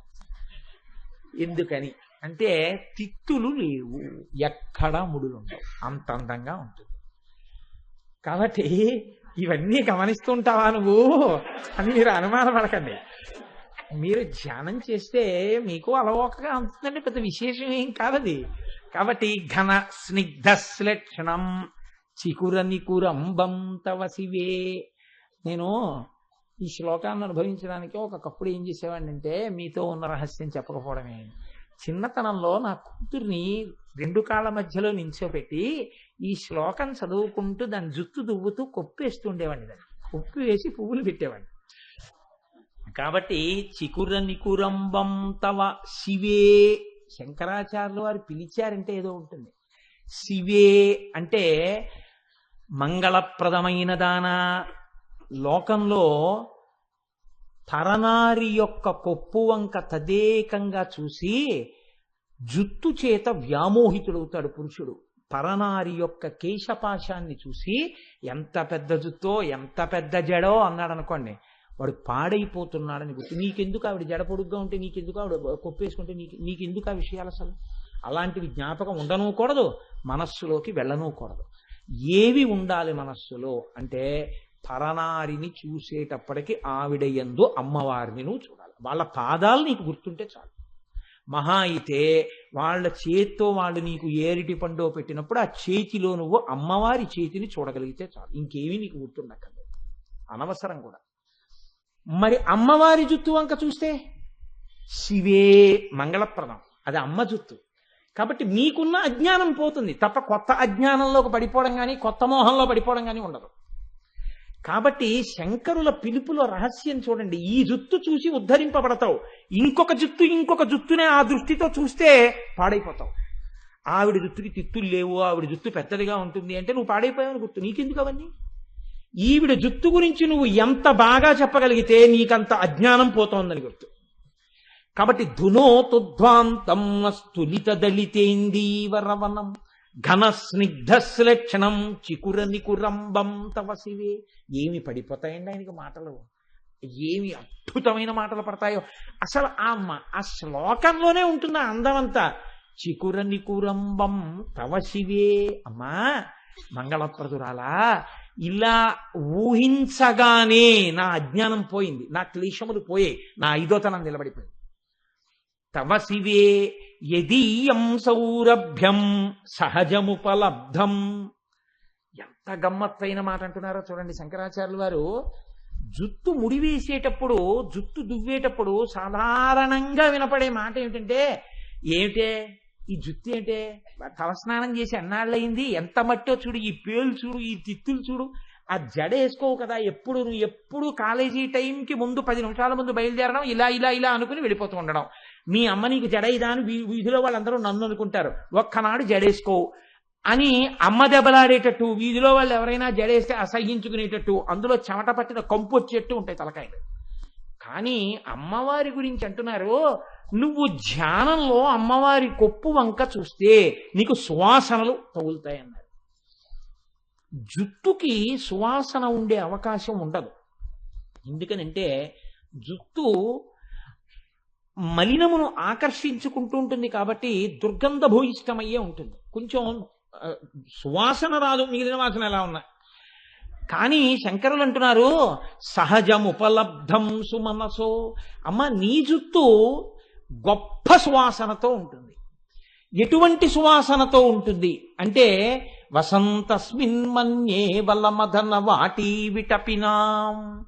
దేవేంద్రుడు పెంచుకున్నటువంటి తోటలో ఉన్న కల్పవృక్షములకు పూసినటువంటి పూలు, అబ్బా ఈ పూలు కొప్పులో పెట్టుకుంటే బాగుండని దేవతా స్త్రీలు కూడా అనుకుంటారు వాటి వాసన బట్టి. అవి అనుకుంటాయిట అమ్మవారు మమ్మల్ని కొప్పులో పెట్టుకుంటే బాగుండు, ఆ కొప్పుకంత మంచి వాసన ఎలా వచ్చిందో మనం చూద్దాం అనుకుంటాయి.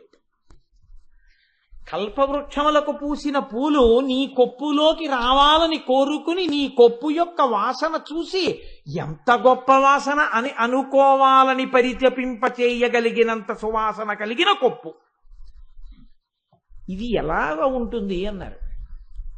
నువ్వు ధ్యానం చేస్తే నీకు తెలుస్తుంది అన్నారు.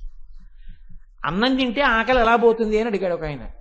తిని చూడు తెలుస్తుంది అన్నారు. అంతే దానికి పరిష్కారం. దానికి ఉపన్యాసం ఎందుకండి, దానికి పెద్ద ఉపన్యాసం ఎందుకు? అన్నం తింటే ఆకలి ఎలా పోతుందండి అన్నాడు. ఎలా పోతుందో నువ్వు చెప్పాలేంటి, మీరు తినండి మేస్టారు అన్నారు. అయితే అమ్మవారి నల్లటి జుత్తు చూస్తే నల్లటి అజ్ఞానం ఎలా పోతుందండి అన్నారు. ధ్యానం చేసి చూడండి అన్నారు. అంటే దానికి పరిష్కారం. మీరు ధ్యానం చేయండి, మీకు పోతుందో లేదో తెలుస్తుంది. అజ్ఞానం పోతుంది అంతే. వెంటనే మీకున్న దుర్గుణాలన్నీ ఎండుటాకులు రాలిపోయినట్టు రాలిపోతాయి. అమ్మవారి అనుగ్రహం కలిగి తీరుతుంది. సరికదా కేశభారాన్ని చూడగానే క్లేశభారం పోతుంది, ఐదోతనం నిలబడుతుంది. అమ్మవారి కొప్పులో ఉన్న పువ్వుల వంక చూసేటప్పటికి ఆ స్థితి వస్తుంది. ధ్యానమునందు ఆ సువాసన ముక్కు నాసాపుటములకు తగలగానే అంతే వాడి కొన్ని కోట్ల జన్మల అజ్ఞానం విచ్చిపోతుంది. అందుకే శంకరులు ప్రారంభం చేస్తూ ఆ మాట అన్నారు, ఏమీ అనుమానం లేదు. ధునోతుధ్వాంతం నస్తులిత దళితేందీవరవనం ఘనస్నిగ్ధశ్లేక్షణం చికుర నికురంబం తవ శివే యదీయం సౌరభ్యం సహజముపలబ్ధం సుమనసో వసంతస్మిన్ మన్యే వలమధన వాటి విటపినాం. ఇప్పుడు ఆ తల్లి యొక్క కేశపాశములు అంత సుగంధభరితములై ఉంటాయి. దీని మీదే ఒక చమత్కారమైనటువంటి విషయం ఒకటి జరిగింది. నేను ఎప్పుడో ఈ వేదిక నుంచే చెప్పానేమో నాకు జ్ఞాపకం. పూర్వకాలంలో ద్రవిడ దేశంలో ఒక రాజ్యం ఉండేది. ఆ రాజ్యంలో ఒక శివాలయంలో ఒక అర్చకుడు పరమశివుణ్ణి నమ్ముకుని అర్చకత్వం చేశాడు. అర్చకత్వం అంటే మామూలుగా చేసింది కాదు, ఆయన ఉన్నాడు అని నమ్మి అర్చకత్వం చేశాడు. బ్రహ్మాండమైనటువంటి కరువు వచ్చింది. ఆ ఊళ్ళో ఇంకా ఎవరు బతకలేక ఇంకా ఈ ఊరు విడిచిపెట్టి వెళ్ళిపోతున్నామని చెప్పి వెళ్ళిపోయారు. ఆ వెళ్ళిపోయేటప్పుడు ఒక గమ్మత్తు ఉంటుంది. చాలా తేలికైనవి అమ్ముకుంటే అన్నం దొరికేవి ఉంటాయో పట్టుకెడతారు, బరువైనవి వదిలిపెట్టేస్తారు. మళ్ళీ మంచి రోజులు వస్తే మనం వచ్చేటప్పటికి ఉంటాయి. ఇక మంచి రోజులు రాకపోతే ఈ ఊరికి మనకి బాంధవ్యం తీరిపోయిందని వెళ్ళిపోతారు. వాళ్ళు వెళ్ళేటప్పుడు ఆవుల్ని గేదుల్ని తీసుకెళ్లరు. ఎందుకు తీసుకెళ్లరో తెలుసా అండి? తమ కడుపు నిండడానికే మార్గం లేదు, ఇంకా వాటిని ఏం మేపుతారు. నేను ఒక్కొక్క సందర్భం చూసి ఆశ్చర్యపోయానండి. నేను నిడదవోల్లో ఉద్యోగం చేసే రోజుల్లో రోజు ప్యాసింజర్లో వెడుతుండేవాడిని. నేను పుష్కరాలు వచ్చాయి ఆ టైంలో. పుష్కరాల్లో వెడుతున్నాను, ప్యాసింజర్లో వెడుతుంటే నేను ఎక్కిన బోగిలో వాళ్ళు గోదావరి నదిని రైలు దాటుతోంది. దాటుతున్నప్పుడు కిటికీ దగ్గరికి తలుపుల దగ్గరికి వచ్చి అబ్బా ఎన్ని నీళ్ళో ఎన్ని నీళ్ళో ఎన్ని నీళ్ళో అని వాళ్ళు ఎంత విచిత్రంగానో చూసి అబ్బా ఎన్ని నీళ్ళో అని పొంగిపోతున్నారు. నాకు చాలా ఆశ్చర్యంగా ఎన్ని నీళ్ళో గోదావరిలో నీళ్లు ఉండవా అని, అందులో పుష్కరాలు కదా అని నేను అందులో ఒక ఆయన్ని అడిగాను, పెద్ద ఆయన ఎన్ని నీళ్ళో ఏంటంటే గోదావరిలో నీళ్లు ఉండవా అని. అంటే ఆయన అన్నాడు, కాదు బాబు, మేము ఎక్కడో ఆదిలాబాద్ అవతల రాయలసీమలో ఉండేటటువంటి ఒక ఊరు నుంచి వచ్చాం. మేము దిగుడు బావులని ఉంటాయి మా ఊళ్ళలో. ఆ దిగుడు బావి లోపలికి దిగిన తర్వాత కటిక చీకటి, అక్కడ కూర్చుని చలవలా ఉంటుంది, ఊరుతూ ఉంటుంది నీరు. ఆ ఊరిన నీటిని మేము ఏం చేస్తామంటే చిన్న దోణితో తీసి పోసుకుంటాం. పోసుకుని ఒక బిందె నిండాలంటే 2-3 గంటలు పడుతుంది. ఆ నీరు ఇంటికి తెచ్చుకొని అందులో ఇండిపి గింజలు వేసుకుంటాం. అలా చేసినా మేము అటువంటి నీరు తాగినందుకు మాకు నారి కురుపులని పుడుతుంటాయి.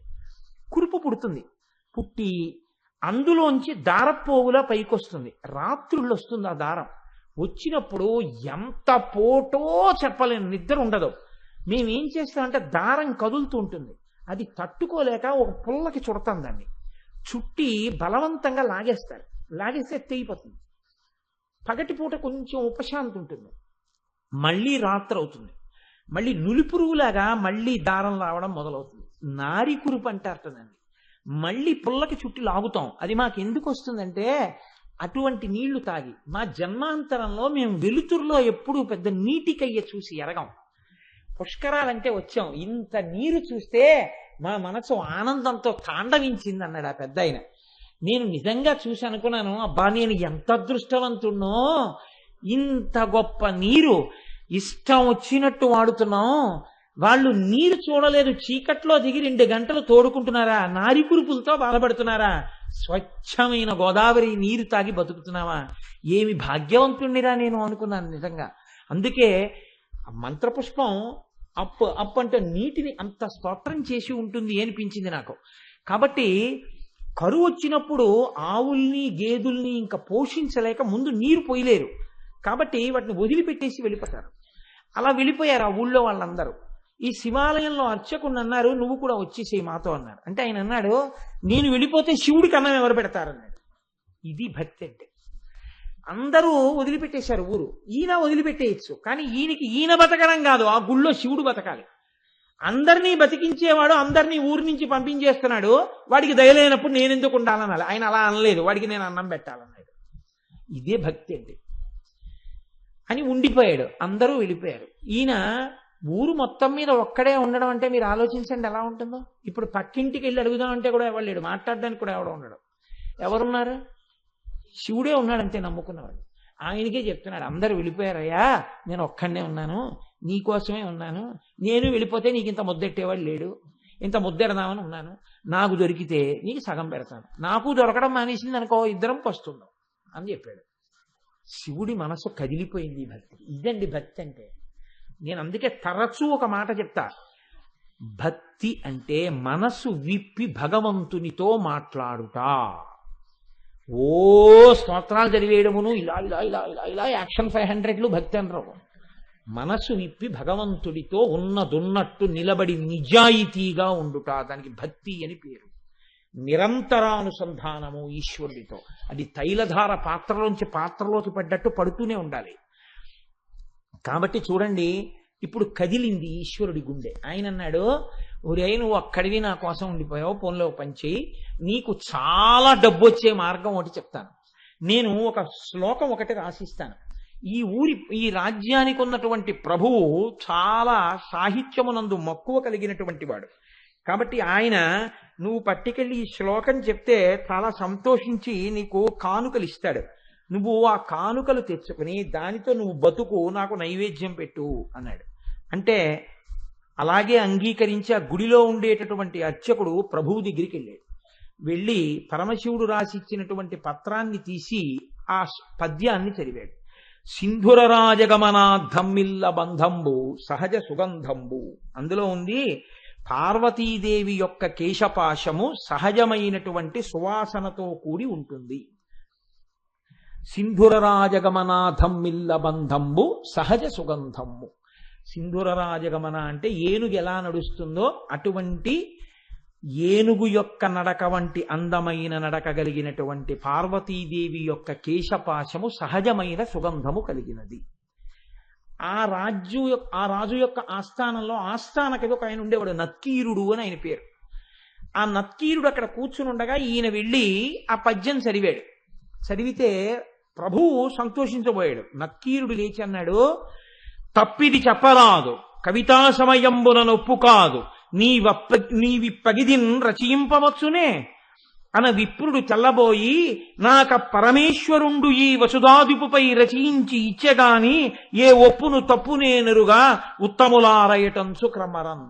కాళహస్తీశ్వర మహాత్యంలో ధూర్జటి ప్రణీతం ఇది. ఆయన అన్నాడు, అయ్యయ్యో తప్పిది చెప్పరాదు, ఇలా చెప్పచ్చా తప్పు, ఎలా చెప్తున్నావు, కవితా సమయంబున నొప్పు కాదు.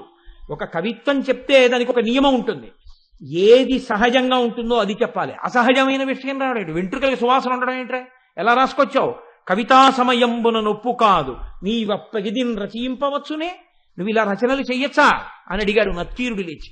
పాపం ఆయన శివాలయంలో అర్చకుడు, పాపం కవిత్వం రాదు.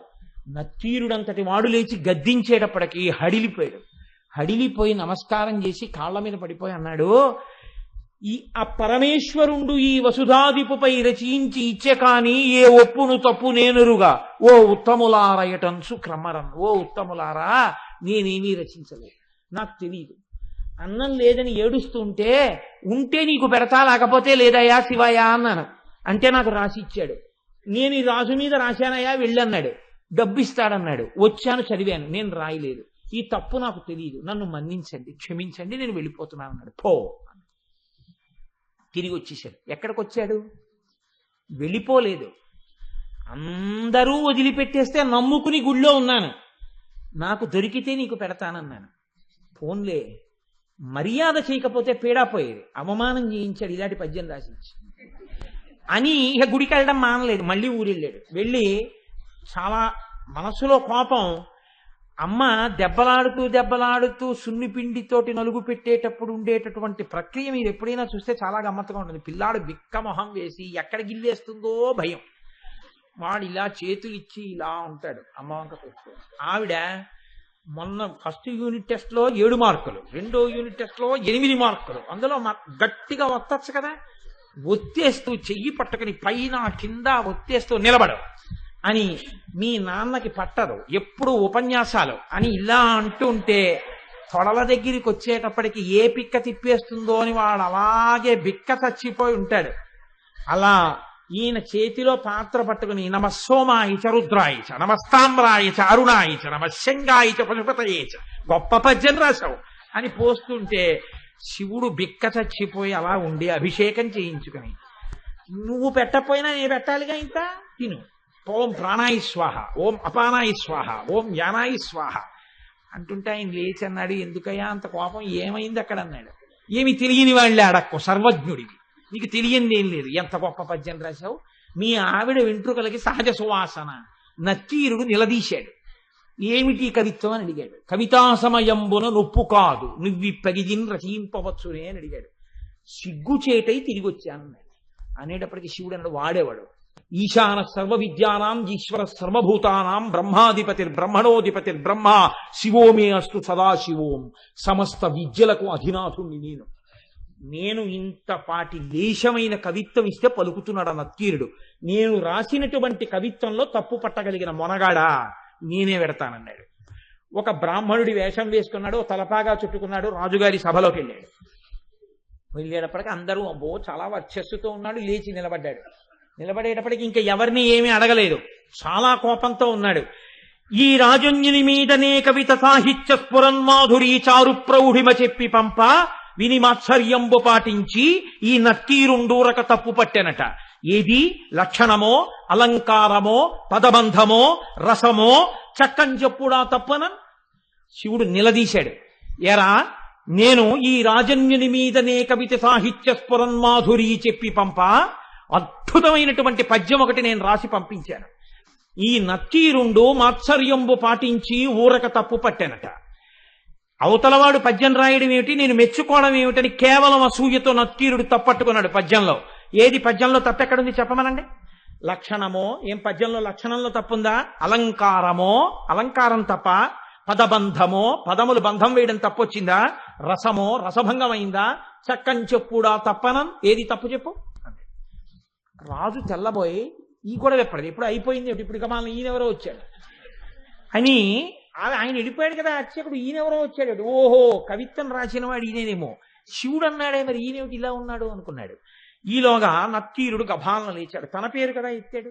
అందుకని నత్తీరుడు లేచాడన్నాడు, అగజకునైనం తగు ఇలా మగువులకు తగదు మాను మాత్సర్యమింకన్ గగన ప్రసూనవాదము జగతిన్ ప్రత్యక్షమునకు సరియన తగునే. ఏమిటా నువ్వు మాట్లాడేది? కవిత్వం రాశావా? పద్యం రాసి పంపించావా? అగజకునైనం తగు, కొండకు పుట్టినటువంటి తల్లి కాబట్టి ఎత్తి పొడిచాడు. కొండల ఆవిడ పార్వతీదేవి కాబట్టి ఏమో ఆవిడ వెంట్రుకలకి సువాసన ఉందేమో. ఇలా మగువులకు తగదు, భూమి మీద ఏ ఆడదాని జుత్తు సువాసనతో ఉండదు. గగన ప్రసూనవాదము. ఆకాశంలో పువ్వు ఉందంటే ఎవడైనా నమ్ముతాడు? కనబడుతుందా ఎవరికైనా? ఎవడైనా అనుభవించింది ఉంటే చెప్పు. మేమెవరం చూడలేదు వాసన. నువ్వేదో రాసి పార్వతీదేవి కేశపాశం అంతా చాలా సహజ సుగంధంగా ఉంటుంది అంటే ఎలా ఒప్పుకుంటాం? ఇది ప్రత్యక్షమునకు సరియనతగునే, మా కంటితో చూసింది అని సత్యమని మేము అంగీకరిస్తామా? అంగీకరించాం. ఏమిటి తప్ప అని 10 మాటలు అడుగుతాయంటే అందుకని తప్పే అన్నాడు. అనేటప్పటికీ శంకరుడు అన్నాడు, పార్వతీదేవి కేశపాశమునకు సహజ సుగంధముందో లేదో చెప్పగలిగిన వాడెవరు? ఒక్క శంకరుడు. నేను చూస్తాను కాబట్టి ఆ కేశపాశం యొక్క వాసన. కాబట్టి నేనే రాసింది, నేను చూసిన వాణ్ణి. నేను చూసి సహజ సుగంధం ఉందని చెప్పినా నువ్వు నమ్మవా? నేను శివుణ్ణి అని చెప్పడం కోసం ఒక్క నత్తీరుడికి కనపడేటట్టుగా నీలగ్రీవుండు నిటల నేత్రము చూపాను. నీలగ్రీవుడు నల్లని కంఠమున్నవాడు, హాలాహలాన్ని భక్షించినవాడు, అంత ఓర్పున్నవాడు, లోకములను రక్షించగలిగినవాడు. వీడికి నేను చెప్పింది నిజమే అని చెప్పాలని పరమశివుణ్ణి నేను అబద్ధం చెప్పవలసిన అవసరం లేదు. ఆమె నా భార్య. నేను నిరంతరం వాసన చూసిన కేశపాశం అది. నేను చెప్తున్నానని చెప్పడం కోసమని 3వ కన్ను చూపించాడు. చూపిస్తే అహంకారం అండి నక్కీరుడికి. తను నమ్మింది, తనకొచ్చిన 4 పద్యాలు గొప్పనుకున్నాడు. పరమశివుడంతటి వాడు 3వ కంటితో త్రయంబకుడై ఎదురుగుండా కనపడితే ఆయనే సుగంధిం పుష్టివర్ధనం ఉర్వారుకమివ బంధనాన్ మృత్యోర్ముక్షీయమామృతాత్ అంటాం. ఒక్కసారి మహాదేవుడి కాళ్ళ మీద పడితే ఏ స్థితిని పొంది ఉండేవాడో ఆయన అన్నాడు, తల చుట్టువార కన్నులు కలిగిన పద్యంబు తప్పు కాదనవశమే, వలదిచ్చట నీ మాయా విలసనములు పనికిరావు విడువమట అన్నాడు. 3వ కన్ను కాదు, నీ తల చుట్టూ కళ్ళు చూపించినా నువ్వు చెప్పిన పద్యం తప్పే. అహంకారం చూడండి ఎలా ఉంటుందో. అన్ని విద్యలకు ఆలవాలమైనటువంటి శంకరుడే వచ్చి చెప్తే ఎందుకు వచ్చిందిరా? మహానుభావుడు చెప్తున్నాడు, ఏమో నా తల్లి కేశపాశమునకు సుగంధం ఉండి ఉండవచ్చు. ఆ అనుభవము నేను అలా అమ్మ కేశపాశ దర్శనం చేయగలిగిన భాగ్యాన్ని శంకరా నాకు కూడా కృప చెయ్యని పాదాల మీద పడాలి. తన విద్యతో వాదన చేస్తున్నాను అనుకున్నాడు. నీ తల చుట్టూ కళ్ళు చూపించినా నీ పద్యం తప్పే అన్నాడు. వెంటనే శంకరుడు అన్నాడు, నీవు కుష్ఠవ్యాధి చేత భయంకరముగా పీడింపబడదువుగాక. ఉత్తర క్షణంలో ఒళ్ళంతా వివరణమై కుష్ఠవ్యాధి బయలుదేరింది. ఇప్పుడు పరమశివుడి కాళ్ళ మీద పడ్డాడు. అయ్యయ్యో తండ్రి, వచ్చిన 4 ముక్కలకి కన్ను మిన్ను కానక అహంకారంతో ప్రవర్తించాను. ఖచ్చితంగా జగదంబ యొక్క కేశపాశము సుగంధభరితమే అయి ఉంటుంది. నన్ను అనుగ్రహించి నాకు క్షమాభిక్ష పెట్టు అని ఆయన కాళ్ళ మీద పడ్డాడు. శివుడు అన్నాడు, నువ్వు కైలాస పర్వత శిఖర దర్శనం చేస్తే నీ యొక్క పాపం పోయి నీకు మళ్ళీ ఆరోగ్యం కలుగుతుందని అంతర్థానం అయ్యాడు. ఇప్పుడు ఈ కుష్ఠవ్యాధితో బయలుదేరాడు. ఎంత వర్ణించాడో దుర్జటి. ఎప్పుడైనా అవకాశం ఉంటే కాళహస్తీశ్వర మహాత్మ్యం చెప్తాను, అప్పుడు విందురు గాని. అప్పుడు మహానుభావుడు ఉత్తర భారతానికి నడిచి వెడుతూ కైలాసం కనపడక కుష్ఠవ్యాధి పెరిగి వేళ్ళు కాళ్ళు ఊడిపోతుంటే ఏడుస్తుంటే ఆనాడు సుబ్రహ్మణ్యుడు ప్రత్యక్షం అయ్యాడు ఒక చోట చెట్టు కింద. ఓరి పిచ్చాడా, మా నాన్న హృదయం నీకు ఇప్పటికీ అర్థం కాలేదు. కైలాసం అంటే కుష్ఠవ్యాధితో అక్కడికి ఎడతావా? దక్షిణ కైలాసం కాళహస్తి శిఖరం చూడమన్నాడు మా నాన్నగారని చెప్పి కాళహస్తి శిఖరం చూపించాడు. వెంటనే కుష్ఠవ్యాధి పోయింది. అప్పుడు అక్కడే ఉన్నటువంటి పాతాళగంగలో సరోవరంలో స్నానం చేసి శంకరుడి మీద ద్రవిడ భాషలో ఆయన బ్రహ్మాండమైనటువంటి కావ్యరచన చేశాడు. కాబట్టి అమ్మవారి యొక్క కేశపాశమునకు సహజమైనటువంటి సుగంధం ఉంటుంది అని చెప్పి పెద్దలైనటువంటి వారు ధ్యానమునందు అనుభవించారు. ఇక్కడ నేను మీకు ఇవాళ ఒక విషయాన్ని ప్రస్తావన చెయ్యాలి అని అనుకుంటున్నాను. శుక్రవారం కాబట్టి ఇవాళ కాకతాళీయంగా ఈ నామం వచ్చింది కాబట్టి మనకి అమ్మవారిని ఒక బిరుదు నామంతో పిలుస్తాం.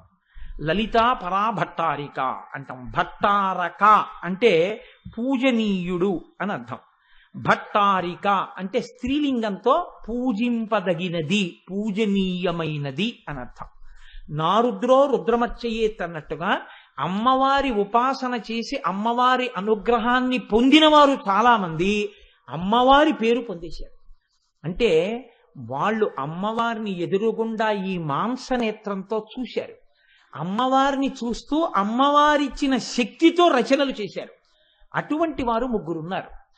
దేవతలలో ఒకరున్నారు, అమ్మవారి పరమభక్తుడు. ఎవరో తెలుసా అండి? పరమశివుడే. అందుకే శంకరుడికి ఒక పేరుంది, ఆయన శివభట్టారక, అమ్మవారి భక్తుడు కాబట్టి. రెండవ వారు ఒక ఆయనైతే రెండవ వారు మనుష్య జాతికి చెందినవాడు కాళిదాసు గారు. ఉజ్జయిని మహానగరంలో అమ్మవారి మహాకాళి అనుగ్రహంతో గొప్ప శ్యామలా దండకాన్ని ఇచ్చారు. ఆయనని శృంగార భట్టారక అని పిలుస్తారు, అమ్మవారి పేరు కలిపి భట్టారక అని కలుపుతూ. మూడవ వారు దుర్వాసో మహర్షి. ఆయనకి కంచి క్షేత్రంలో కామాక్షి అమ్మవారు దర్శనమిచ్చింది. ఇవాల్టి రోజుకి కూడా కంచి క్షేత్రంలో అమ్మవారి యొక్క పూజా విధానం అంతా దుర్వాసో మహర్షి రచించినటువంటి విధానమే. అమ్మవారు దుర్వాసో మహర్షికి ఎలా చెయ్యమని చెప్పిందో ఆ విధానంతోనే పూజలు చేస్తారు. ఆ దుర్వాసో మహర్షికి అమ్మవారు దర్శనమిస్తే ఆయన పొంగిపోయి రచన చేశారు. 200 శ్లోకాలు అమ్మవారిని చూస్తూ చెప్పారు ఆయన. దాన్నే అమ్మవారిని ఆర్య అని పిలుస్తూ చెప్పారు.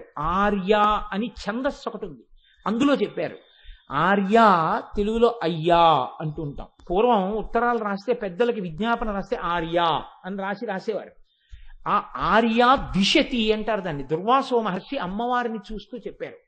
మూకశంకరులు అమ్మవారిని చూస్తూ 500 శ్లోకాలు చెప్పారు. అది మూక పంచశతి. అందుకే ఇప్పటికీ లోకంలో నానుడు ఏమిటంటే, దుర్వాసో మహర్షి చెప్పినటువంటి 200 శ్లోకాలలోంచి ఒక శ్లోకం చెప్పిన, మూక పంచశతిలోంచి శ్లోకం చెప్పిన, వశిన్యాది దేవతలు చెప్పిన లలితలోంచి నామం చెప్పిన, సౌందర్యలహరి శంకర భగవత్పాదులు చెప్పిన ఏదైనా అమ్మవారి అనుగ్రహంతో వచ్చిందే కనుక అమ్మవారి అనుగ్రహంతోనే అది పలకబడుతుంది అని. అమ్మవారి అనుగ్రహం లేకపోతే పలకబడదు. ఆర్య దిశతి 200 శ్లోకాలతో క్రోధభట్టారకుడని పేరు కలిగినటువంటి కోపధారి అయిన దుర్వాసో మహర్షి అమ్మవారిని చూస్తూ స్తోత్రం చేశారు. అందులో అమ్మవారి కేశపాశం గురించి దుర్వాసో మహర్షి అద్భుతమైనటువంటి శ్లోకాలు కొన్నిటిని రచన చేశారు. వాళ్ళ శుక్రవారం కనుక మీరు ఒక్క 2 శ్లోకాలని అవధరించండి. ఎంత అనుభవించాడో మహానుభావుడు. అమ్మవారి దర్శనం చేస్తూ చెప్పిన శ్లోకాలండి అవి. అందులో అంటారు, కాల కుటిలాల కావళి కందల విజితాళి విధృత మణివాళి మిళత హృది పులిన జఘనం బహులిత గళ గరళ కేళి కించనమహోహో అంటారు. అంటేట అంటే మిగిలినటువంటి శ్లోక భాగాన్ని పక్కన పెట్టండి. ఇప్పుడు ఆ శ్లోకం అంతా చెప్పడం అంటే సమయం సరిపోదు. అమ్మవారి యొక్క ముంగురులు మాత్రం కదులుతుంటాయి గాలికి. ఆ గాలికి ఇలా ఇలా కదులుతున్నటువంటి ముంగురులు మిగిలిన కేశపాశం దువ్వి ఉంటుంది కాబట్టి స్థిరంగా ఉంటుంది. ఒక్క ముఖం మీద పడిన ముంగురులు కదులుతుంటాయి. ఈ కదులుతున్న ముంగురులు ఎలా ఉంటాయంటేట నల్ల తుమ్మెదల్ని యుద్ధానికి పిలుస్తున్నట్టు ఉంటాయి. మిమ్మల్ని నల్ల తుమ్మెదలు గండు తుమ్మెదలు చాలా అందంగా ఉంటాయంటారు కదా, కదులుతున్న నల్ల తుమ్మెదది అందమో, నా ముఖమనేటటువంటి పద్మం మీద వాలుతున్న నా ముంగురులనేటటువంటి నల్ల తుమ్మెదలది అందమో రండి చూద్దామని చూస్తే అమ్మవారి యొక్క ముంగురుల కదలిక ముందు నల్ల తుమ్మెదల కదలికలు ఎందుకు పనికి రాకుండా పోయేట. అందుకని నల్ల తుమ్మెదల యొక్క కదలికలను గెలిచినటువంటి కదలకలగలిగినటువంటి అలకలున్న అమ్మ అన్నారు ఆయన దుర్వాసో మహర్షి. అంటే ఆవిడ ముందు నిలబడి ఆవిడ్ని స్తోత్రం చేస్తున్నప్పుడు ఆవిడ ముంగురుల యొక్క కదలికలను చూస్తుంటే ఆ కదులుతున్నటువంటి అమ్మవారి ముంగురులు ఎలా ఉంటాయో శబ్దములు అలా పడ్డాయి దుర్వాసో మహర్షికి. అందుకే ఆ మాటలు చూడండి, నల్లటి జుత్తు దాంతోనే మొదలు పెడతారు. ఆయన కూడా నలుపు ఎప్పుడు బాగా తెలుస్తుందంటే వెనక తెలుపు కానీ ఎరుపు కానీ ఉంటే బాగా తెలుస్తుంది, బ్యాక్డ్రాప్ని బట్టి తెలుస్తుంది. నీలం మీద నలుపు ఉందనుకోండి అంత బాగా తెలియదు. ఎరుపు మీద నలుపో తెలుపు మీద నలుపో బాగా కనపడుతుంది. అమ్మవారు ఎరుపు, దాని మీద నలుపు, దగ్గరగా నిలబడి చూస్తున్నారు, కదులుతున్న ముంగురులు కనపడుతున్నాయి. అందుకని నల్లని జుత్తుని అంటున్నారు, కాల కుటిలాల కావళి కందళ విజితాళి విధృత మణివాళి మిళత హృది పులిన జఘనం బహులిత గళ గరళ కేళి కించనమహోహో. నల్ల తుమ్మిదల్ని గెలిచినటువంటి కదలికలున్న ముంగురులున్నదానా, బింబ నికురంబ డంబర విడంబ కచ్ఛాయ మంబర వలగ్నం కంబుగళ మంబుద కచం బింబోకం కమపి చుంబతమనో మే. అమ్మా నీ యొక్క జుత్తు ఒత్తుగా ఇలా ఇలా ఇలా ఇలా నొక్కులుగా ఉంటే దగ్గరగా నిలబడి నీ యొక్క కేశపాశములను అంటే ఆ జుత్తుని చూస్తే, అంటే తల్లి కిరీటం పక్కన పెట్టి తన యొక్క శిరస్సుని దర్శనమిస్తే దుర్వాసో మహర్షికి అంటే అసాధారణమైన దర్శనం. అటువంటి దర్శనాన్ని పొందుతున్నప్పుడు నీ జుత్తు ఎలా ఉందో తెలుసా? నొక్కు నొక్కులుగా ఒత్తుగా మబ్బులు వచ్చి ఆకాశంలో నిలబడితే ఎలా ఉంటుందో అమ్మా నీ కేశపాశము అంత ఒత్తుగా ఉంటుంది అని దుర్వాసో మహర్షి అమ్మవారి యొక్క శిరస్సుని, ఆవిడ కేశపాశాన్ని చూసి వర్ణించి ఆర్యాద్విషతిలో పొంగిపోయారు. మీకు ఇంకొక ఆశ్చర్యకరమైన సందర్భం నేను చెప్పవలసి ఉంటుంది. పేరాల భరత శర్మ గారని ఒక మహానుభావుడు విజయవాడ కనకదుర్గమ్మ తల్లి సన్నిధానం దగ్గరికి వెళ్ళి ఆ పక్కనే ఉన్నటువంటి ఊళ్ళో కొడుకు దగ్గర శరీరం వదిలిపెట్టారు. ఆయన ఒక రాత్రి వేళ పడుకుంటే అమ్మవారు కల్లో దర్శనమిచ్చింది. ఎలా దర్శనమిచ్చిందో తెలుసా అండి? ఆశ్చర్యకరమైన దర్శనమిచ్చింది. పార్వతీ పరమేశ్వరులు నిండు సభలో కూర్చుని ఉన్నారు. తెల్లటి శంకరుడు, ఎర్రటి అమ్మవారు, లలితగా ఊహించండి, ఎర్రటి అమ్మవారు కూర్చుంది. శంకరుడు అమ్మవారి వంక చూసి అంటున్నాడు. కాసేపు చూసింది అమ్మవారు. పిల్లలందరూ సభలో ఉన్నారు. ఎంతమంది ఉన్నా పిల్లలే కదండి మరి. ఇంతమంది పిల్లలేమో సభలో ఉన్నారు. అమ్మవారేమో పిల్లల వంక చూస్తోంది. ఈయనటి చూడాలి, పిల్లల వంక చూడాలి. ఈయన పిల్లల వంక చూడడం మానేసి అమ్మవారి వంక చూస్తున్నాడు. కొంచెం చూస్తే గొడవలేదు. చూసిన వాడు అంటున్నాడు. ఆవిడ చూసింది ఏమిటా పిచ్చి చేస్తాడు అంటే ఆయన ఓ మాట అన్నాడు. లలిత, నీ ముంగురులు ఎర్రటి నీ యొక్క పాలమనబడేటటువంటి కాగితంలా ఉన్నటువంటి దాని మీద పడితే, ఒకటి ఇలా పడితే లా, ఒకటి ఇలా పడితే లి, ఒకటి ఇలా పడితే త, లలిత లలిత అన్నట్టున్నాయి. నేను నా పెదవులతో చదువుతున్నాను లలిత లలిత లలిత అని. ఒకవేళ అలా చదవడం నా పెదవులు చేసిన తప్పైతే నీ పెదవులతో శిక్షించు అన్నాడు. అమ్మవారి చెవులో చక్కగా చెప్పిన ఈ మాటలు విని కాముండి గెలిచిన వాడు నా ముంగురులు చూస్తే ఎలా మాట్లాడుతున్నాడో అని ఆవిడ చిన్న నవ్వు నవ్వింది. ఈ నవ్వు మమ్ము రక్షించుగాక. శర్మగారికి కలలో కనపడి అమ్మవారు ఇలా దర్శనమిచ్చి ఇది పద్యరచన చెయ్యి అని ఆయనకి తెలివి వచ్చి లేచి ఒక సభలో చెప్పారండి శర్మగారికి. ఆయన అన్నారు, అమ్మ నేను రాయలేనన్నారు. ఇది రాస్తే చాలా విచిత్రంగా ఉంటుందేమో, ఎలా రాశాడు పేరాల భరత శర్మ ఇది అంటుందేమో లోకం, నేను రాయలేనమ్మా అన్నారు. మర్నాడు పడుకున్నారు, మళ్ళీ ఇదే కళ వచ్చి. ఎందుకు భయపడుతున్నావు శర్మ, నువ్వు రచన చెయ్యండి అమ్మవారు. అప్పుడు పేరాల శర్మగారి యొక్క కలం కదిలింది. అలవోకగా రాత్రి లేచి కాగితం మీద కలంతో రాసిచ్చారు. పాల శశాంక లేఖపై వ్రాలిన ముంగురులక్షరాకృతింగ్రాల ఉమాముఖాబ్జమున్గని చంద్రకళాధరుండు కాంత లలితాక్షరాభ్యసన తత్పరమీ చలితాధరమ్ము శిక్షాలసమన్న నవ్వుకును శాంకరి మాకు ప్రసన్నమయ్యడు.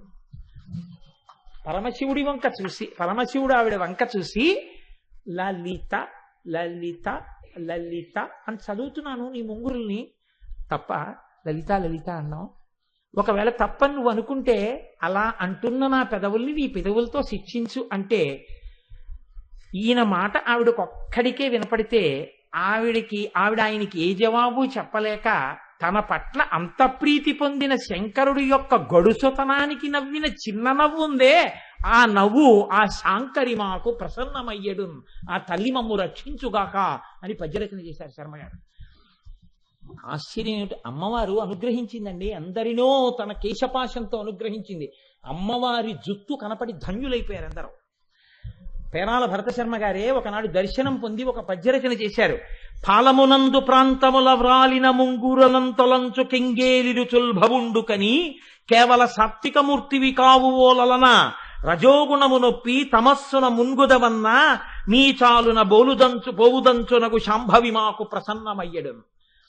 అమ్మవారు ఎర్రగా ఉంటుంది. ఎర్రగా ఉన్న అమ్మవారి జుత్తు నల్లగా ఉంది. ముంగురులు ఇలా ఇలా ఇలా ఇలా పడుతున్నాయి. నిండు సభలో కూర్చున్నారు. పక్కన శివుడు కూర్చున్నాడు. కూర్చుంటే అమ్మవారు ఈ పడుతున్న జుత్తుని ఇలా ఇలా అందంగా చక్కగా చాలా మార్ధవంగా ఇలా చిటికిన వేలు పెట్టి ఇలా ఇలా అనుకుంటారు. అంటుంటే శివుడు ఇలా ఇలా చూస్తున్నాడు. ఏమిటా చూపండి అంటే ఆయన అన్నాడు, నువ్వు చాలా సాత్వికమూర్తి అనుకున్నాను సుమా, నీలో 3 గుణాలు కనపడ్డాయన్నాడు. ఏమిటి కనపడ్డాయంది ఆవిడ?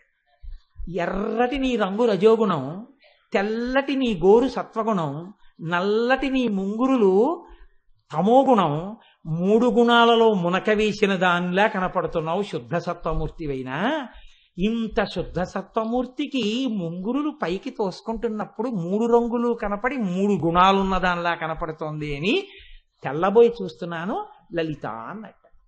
అయ్య బాబోయ్, మీ విద్యలన్నీ నా మీద కవిత్వం చెప్తున్నారా అని చిరునవ్వు నవ్విన అమ్మవారి నవ్వు మమ్ము రక్షించుగాక. ఏమి దర్శనం చేశారండి! అమ్మవారి యొక్క అలకలు పైకి ఇలా తోసుకుంటే దాని మీద పద్యరచన చేసి శర్మగారు ధన్యుడైపోయాడు మహానుభావుడు. పాలమునందు ప్రాంతముల వ్రాలిన ముంగురులంతలొంచు కెంగేలి రుచుల్ భవుండు కని కేవల సాత్వకమూర్తివి కావు ఓ లలనా, రజోగుణమున నొప్పి తమస్సున ముంగెదవన్న మీ చాలున బోలుదంచునకు శాంభవి మాకు ప్రసన్నమయ్యడు.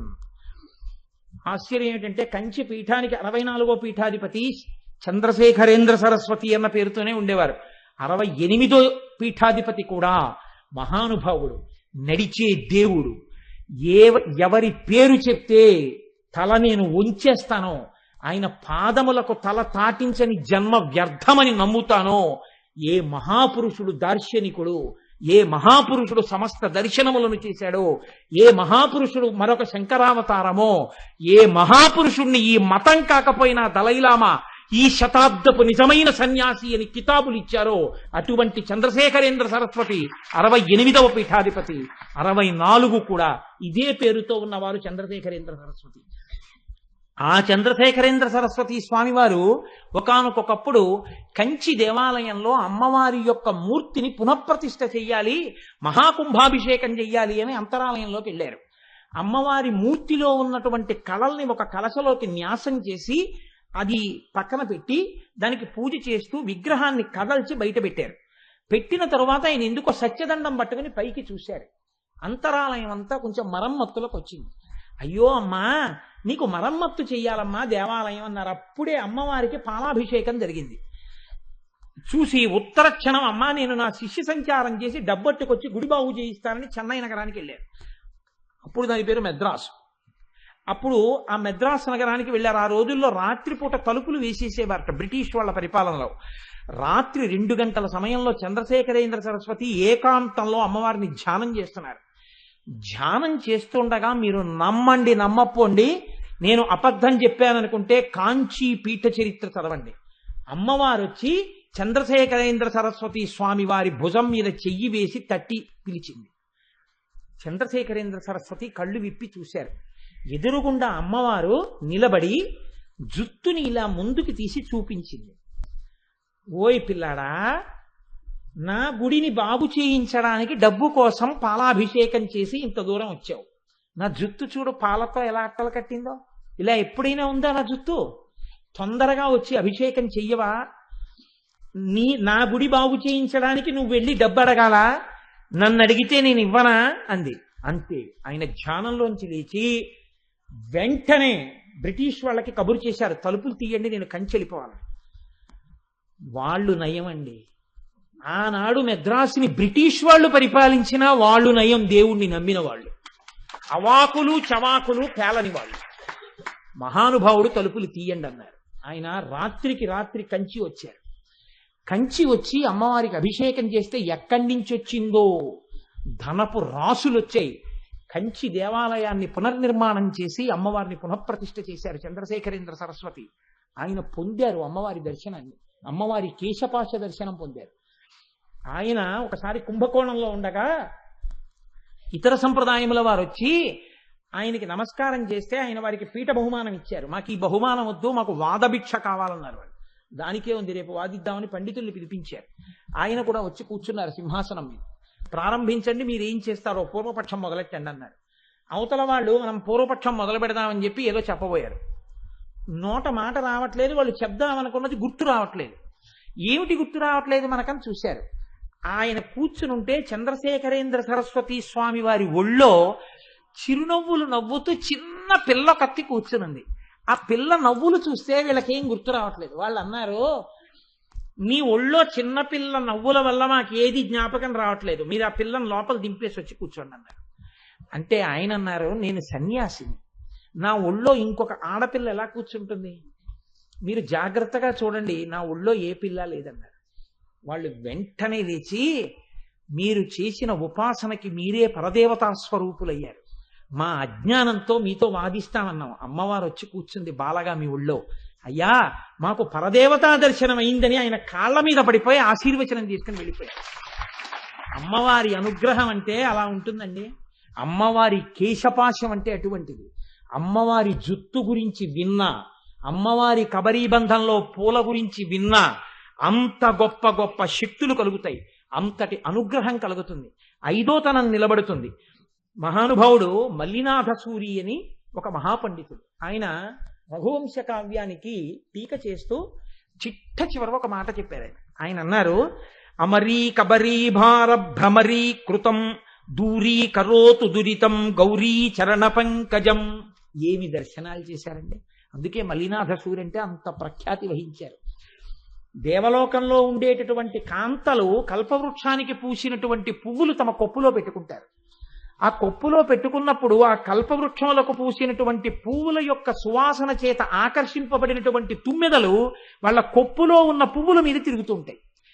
వీళ్ళు వచ్చి అమ్మవారు కనపడగానే ఇలా తల వంచి నమస్కారం చేశారట. ఇప్పటి వరకు ఈ దేవలోకంలో పూసిన పూల మీద తిరుగుతున్నటువంటి తుమ్మెదలు వాళ్ళు వంగేటప్పటికీ ఆ పూలతో సహా అవి కూడా వంగే. అవి అనుకున్నాయిట, అబ్బా ఇప్పటిదాకా ఈ పూల వాసన చూసి గొప్పదనుకున్నాం, అబ్బా ఈ పాదాలు ఎంత గొప్పగా ఉన్నాయో అని తుమ్మెదలన్నీ ఆ పాదాల మీదకి వెళ్ళిపోయాట. ఇప్పుడు వాళ్ళు తలెత్తేస్తే తుమ్మెదల లేని పూలతో ఉన్న కొప్పులు పైకెక్కేయట, తుమ్మెదలన్నీ పాదాల మీద ఉండిపోయేట. పాదాలకే ఎంత సువాసన ఉంటే కేశపాశమునకి ఎంత సువాసన ఉంటుంది. కాబట్టి ఇప్పుడు అని ఇలా ఇలా తిరిగి ఇవన్నీ మళ్ళీ పైకెక్కి ఆ కేశపాశం మీద మేఘంలా ఆవరించి ఉండిపోయేట. అమ్మవారి కేశపాశం అంటే అలా ఉంటుందన్నారు మళ్ళీ నాథసూరి. అలా ఉంటుంది, అది మీ ఊహకు అందవలసినటువంటి విషయం. మహాత్ములు అనుభవించారు. మూకశంకరులు అంటారు స్తుతి శతకంలో, ఈ శ్లోకం చెప్పి నేను పూర్తి చేసేస్తాను, ఎందుకంటే అదొక తన్మయం ఈ కబరీబంధం చెప్పడం అంటే. కానీ మిమ్మల్ని అంతకన్నా నేను వేధించకూడదు కనుక ఈ ఒక్క శ్లోకం చెప్పి పూర్తి చేసేస్తాను. మూకశంకరులు అంటే వారు పుట్టుక చేత మూగివారు. అటువంటి వారు అమ్మవారు కామాక్షి అమ్మవారి దేవాలయంలో కూర్చునున్నారు. అమ్మవారి ఉపాసకుడు వేరొకరు కూడా కూర్చున్నారు అటువైపు. అమ్మవారు మధ్యలోంచి వెళ్ళింది. విడుతూ తాంబూలపు పిడచ తీసి ముందు అవతల వారి చేతిలో పెట్టింది. పెడితే ఆయన అన్నాడు, ఎంగిలి నేను తిననన్నాడు. అమ్మవారు నవ్వి మూకశంకరుల్ని తట్టింది. ఆయన కళ్ళు తెరిచాడు. నోరు తెరువుని తాంబూలపు పిడచ పెట్టింది. నా జన్మభాగ్యం అమ్మా, నోరు లేనివాణ్ణి, మాటలు లేనివాణ్ణి, నా నోట్లో పెట్టావా అమ్మా తాంబూలపు పిడచ అని నవిలేరు. అంతే, లేచి నిలబడ్డారు. ఆర్యాశతకం 100 పద్యాలు, స్తుతి శతకం 100 శ్లోకాలు, మందస్మిత శతకం 100 శ్లోకాలు, కటాక్ష శతకం 100 శ్లోకాలు, ఇలా అమ్మవారి మీద 500 శ్లోకాలు చెప్పేశారు. అమ్మవారి పాదాల వంక చూసి 100 శ్లోకాలు, పాదాల వింద శతకం మొత్తం 500 శ్లోకాలు, మూక పంచశతి గడ గడ గడ గడ గడ గడ గడ గడ చెప్పేశారు. చెప్పేసిన తర్వాత అమ్మవారు పొంగిపోయింది. మాటలు లేని వారు చెప్పిన శ్లోకాలు, అమ్మవారు ఇచ్చిన మాటలే ఆ మాటలు. ఏం కావాలి నీకంది. నా మాట తీసేయమ్మా. అదేమయ్యా అంది. వద్దు, మాటలు లేని వాడితో మాట్లాడించావు, 500 శ్లోకాలు నీ గురించి చెప్పాను, ఇంకా లౌకికమైన మాటలు నాకొద్దు అమ్మ, నా మాటలు తీసేయండి. తీసేసింది అమ్మవారు.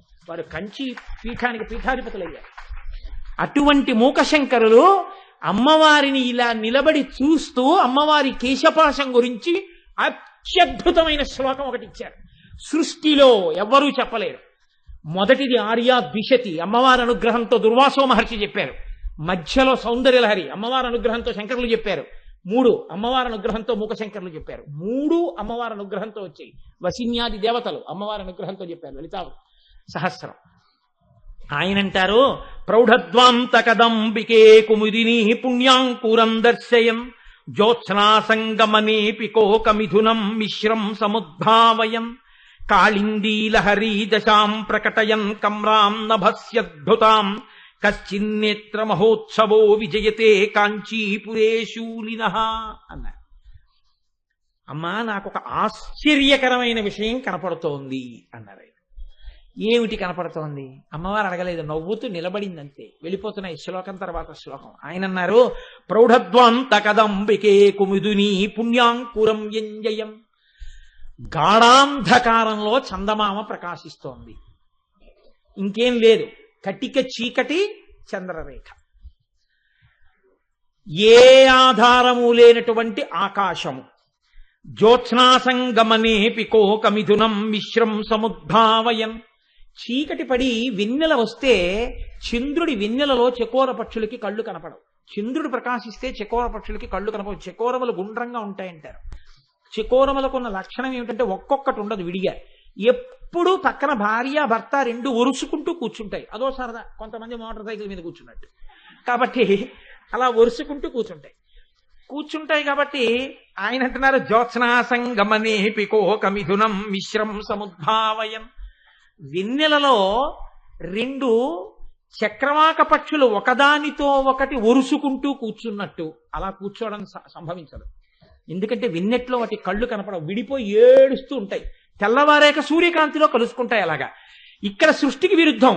చీకట్లో చంద్రరేఖ కనపడుతోంది, కాస్త వెన్నెట్లో చంద్రరేఖ కనపడుతుంది, చీకట్లో చంద్రరేఖ కనపడుతుంది. అలాగే నాకు మంచి వెన్నెట్లో రెండు చక్రవాక పక్షులు పక్క పక్కన ఒరుసుకుంటూ కనపడుతున్నాయి. చక్రవాకములు గుండ్రంగా ఉంటాయి కూర్చున్నప్పుడు. కాళిందీ లహరీ దశాం ప్రకటయన్ కమ్రాం నభస్యద్భుతాం. ఆకాశంలో యమునా నది ప్రవహిస్తూ కనపడుతోంది. ఆకాశంలో గంగ ప్రవహిస్తుంది, యమున ప్రవహించదు. ఇలా అసలు సృష్టిలో ఉండనటువంటి మూడు విరుద్ధమైన విషయములు నాకు నీ రూపంలో కనపడుతున్నాయి. కానీ నిన్ను అలా చూసినప్పుడు కాముణ్ణి గెలిచిన వాడు కళ్ళు ఇంత చేసుకుని ఇలా ఇంత గొప్పగా ఉన్న వస్తువు నాది అని చూడబడేటటువంటి పరమశివుడి యొక్క నేత్రములకు విజయమై ఉత్సవమై సంతోషమును కలిగించేటటువంటి ఆ రూపమును నేను ఇవాళ చూస్తున్నానన్నారు. ఎవరావిడ? కామాక్షి. ఏమిటి ఇందులో రహస్యం అంటే, ప్రౌఢధ్వాంత కదంబికే. అమ్మవారి జుత్తు చీకట్ల గుంపుల్లో ఉంటాయి, నల్లటి జుత్తు. ఈ నల్లటి జుత్తులో తదియనాటి చంద్రరేఖ.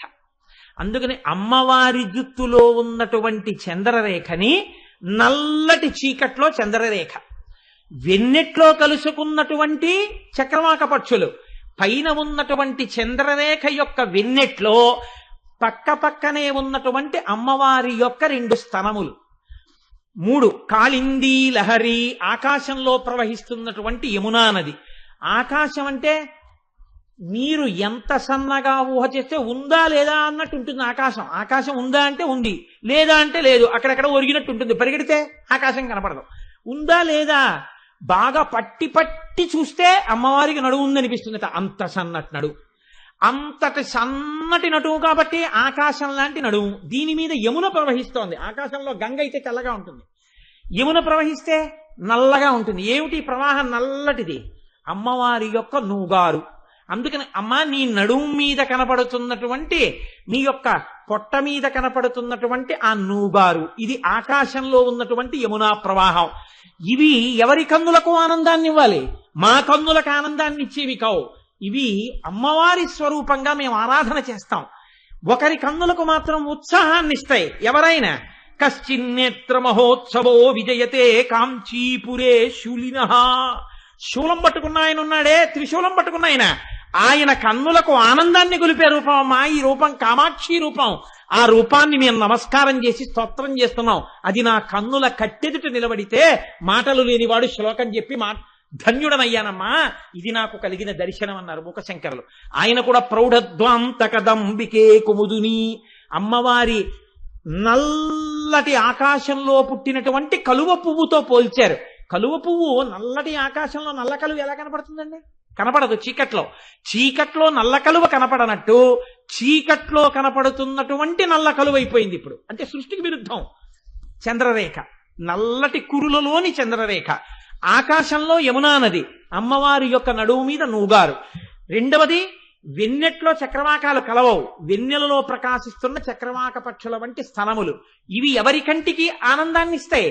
కాంచీపురంలో ఉన్నటువంటి పరమశివుడి కంటికి ఆనందాన్ని ఇచ్చేవి. ఈ నల్లటి జుత్తు మాకో వ్యామోహాన్ని విరిచేస్తుంది, విరిచేసి జ్ఞానాన్ని ఇస్తుంది. మాకు అమ్మవి, ఆయనకి అనురక్త అయినటువంటి నెచ్చెలివి, భార్యవి, ప్రియురాలివి. అమ్మా ఏకకాలమునందు నువ్వు శివకామ సుందరివి, మాకో మా తల్లివి. అటువంటి దర్శనమిచ్చి మమ్మల్ని కృతార్థురాల్ని చేశావమ్మా అని మూకశంకరుడు స్తుతి శతకంలో అమ్మవారి యొక్క కబరీ బంధం మీద చేసినటువంటి శ్లోకం. కాబట్టి ఇవాళ శుక్రవారం, అందున పుష్యమాసంలో కృష్ణపక్షంలో వచ్చినటువంటి మొట్టమొదటి శుక్రవారం, తదియతో ఉన్నటువంటి శుక్రవారం.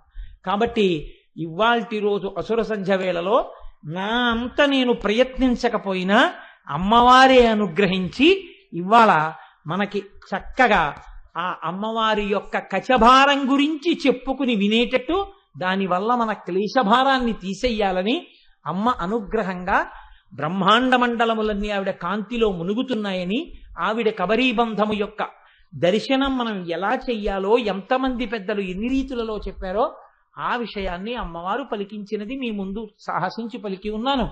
రేపటి రోజున మళ్ళీ అమ్మవారు ఏది పలికిస్తే మిగిలినటువంటి నామాల్ని అనుసంధానం చేసుకుందాం.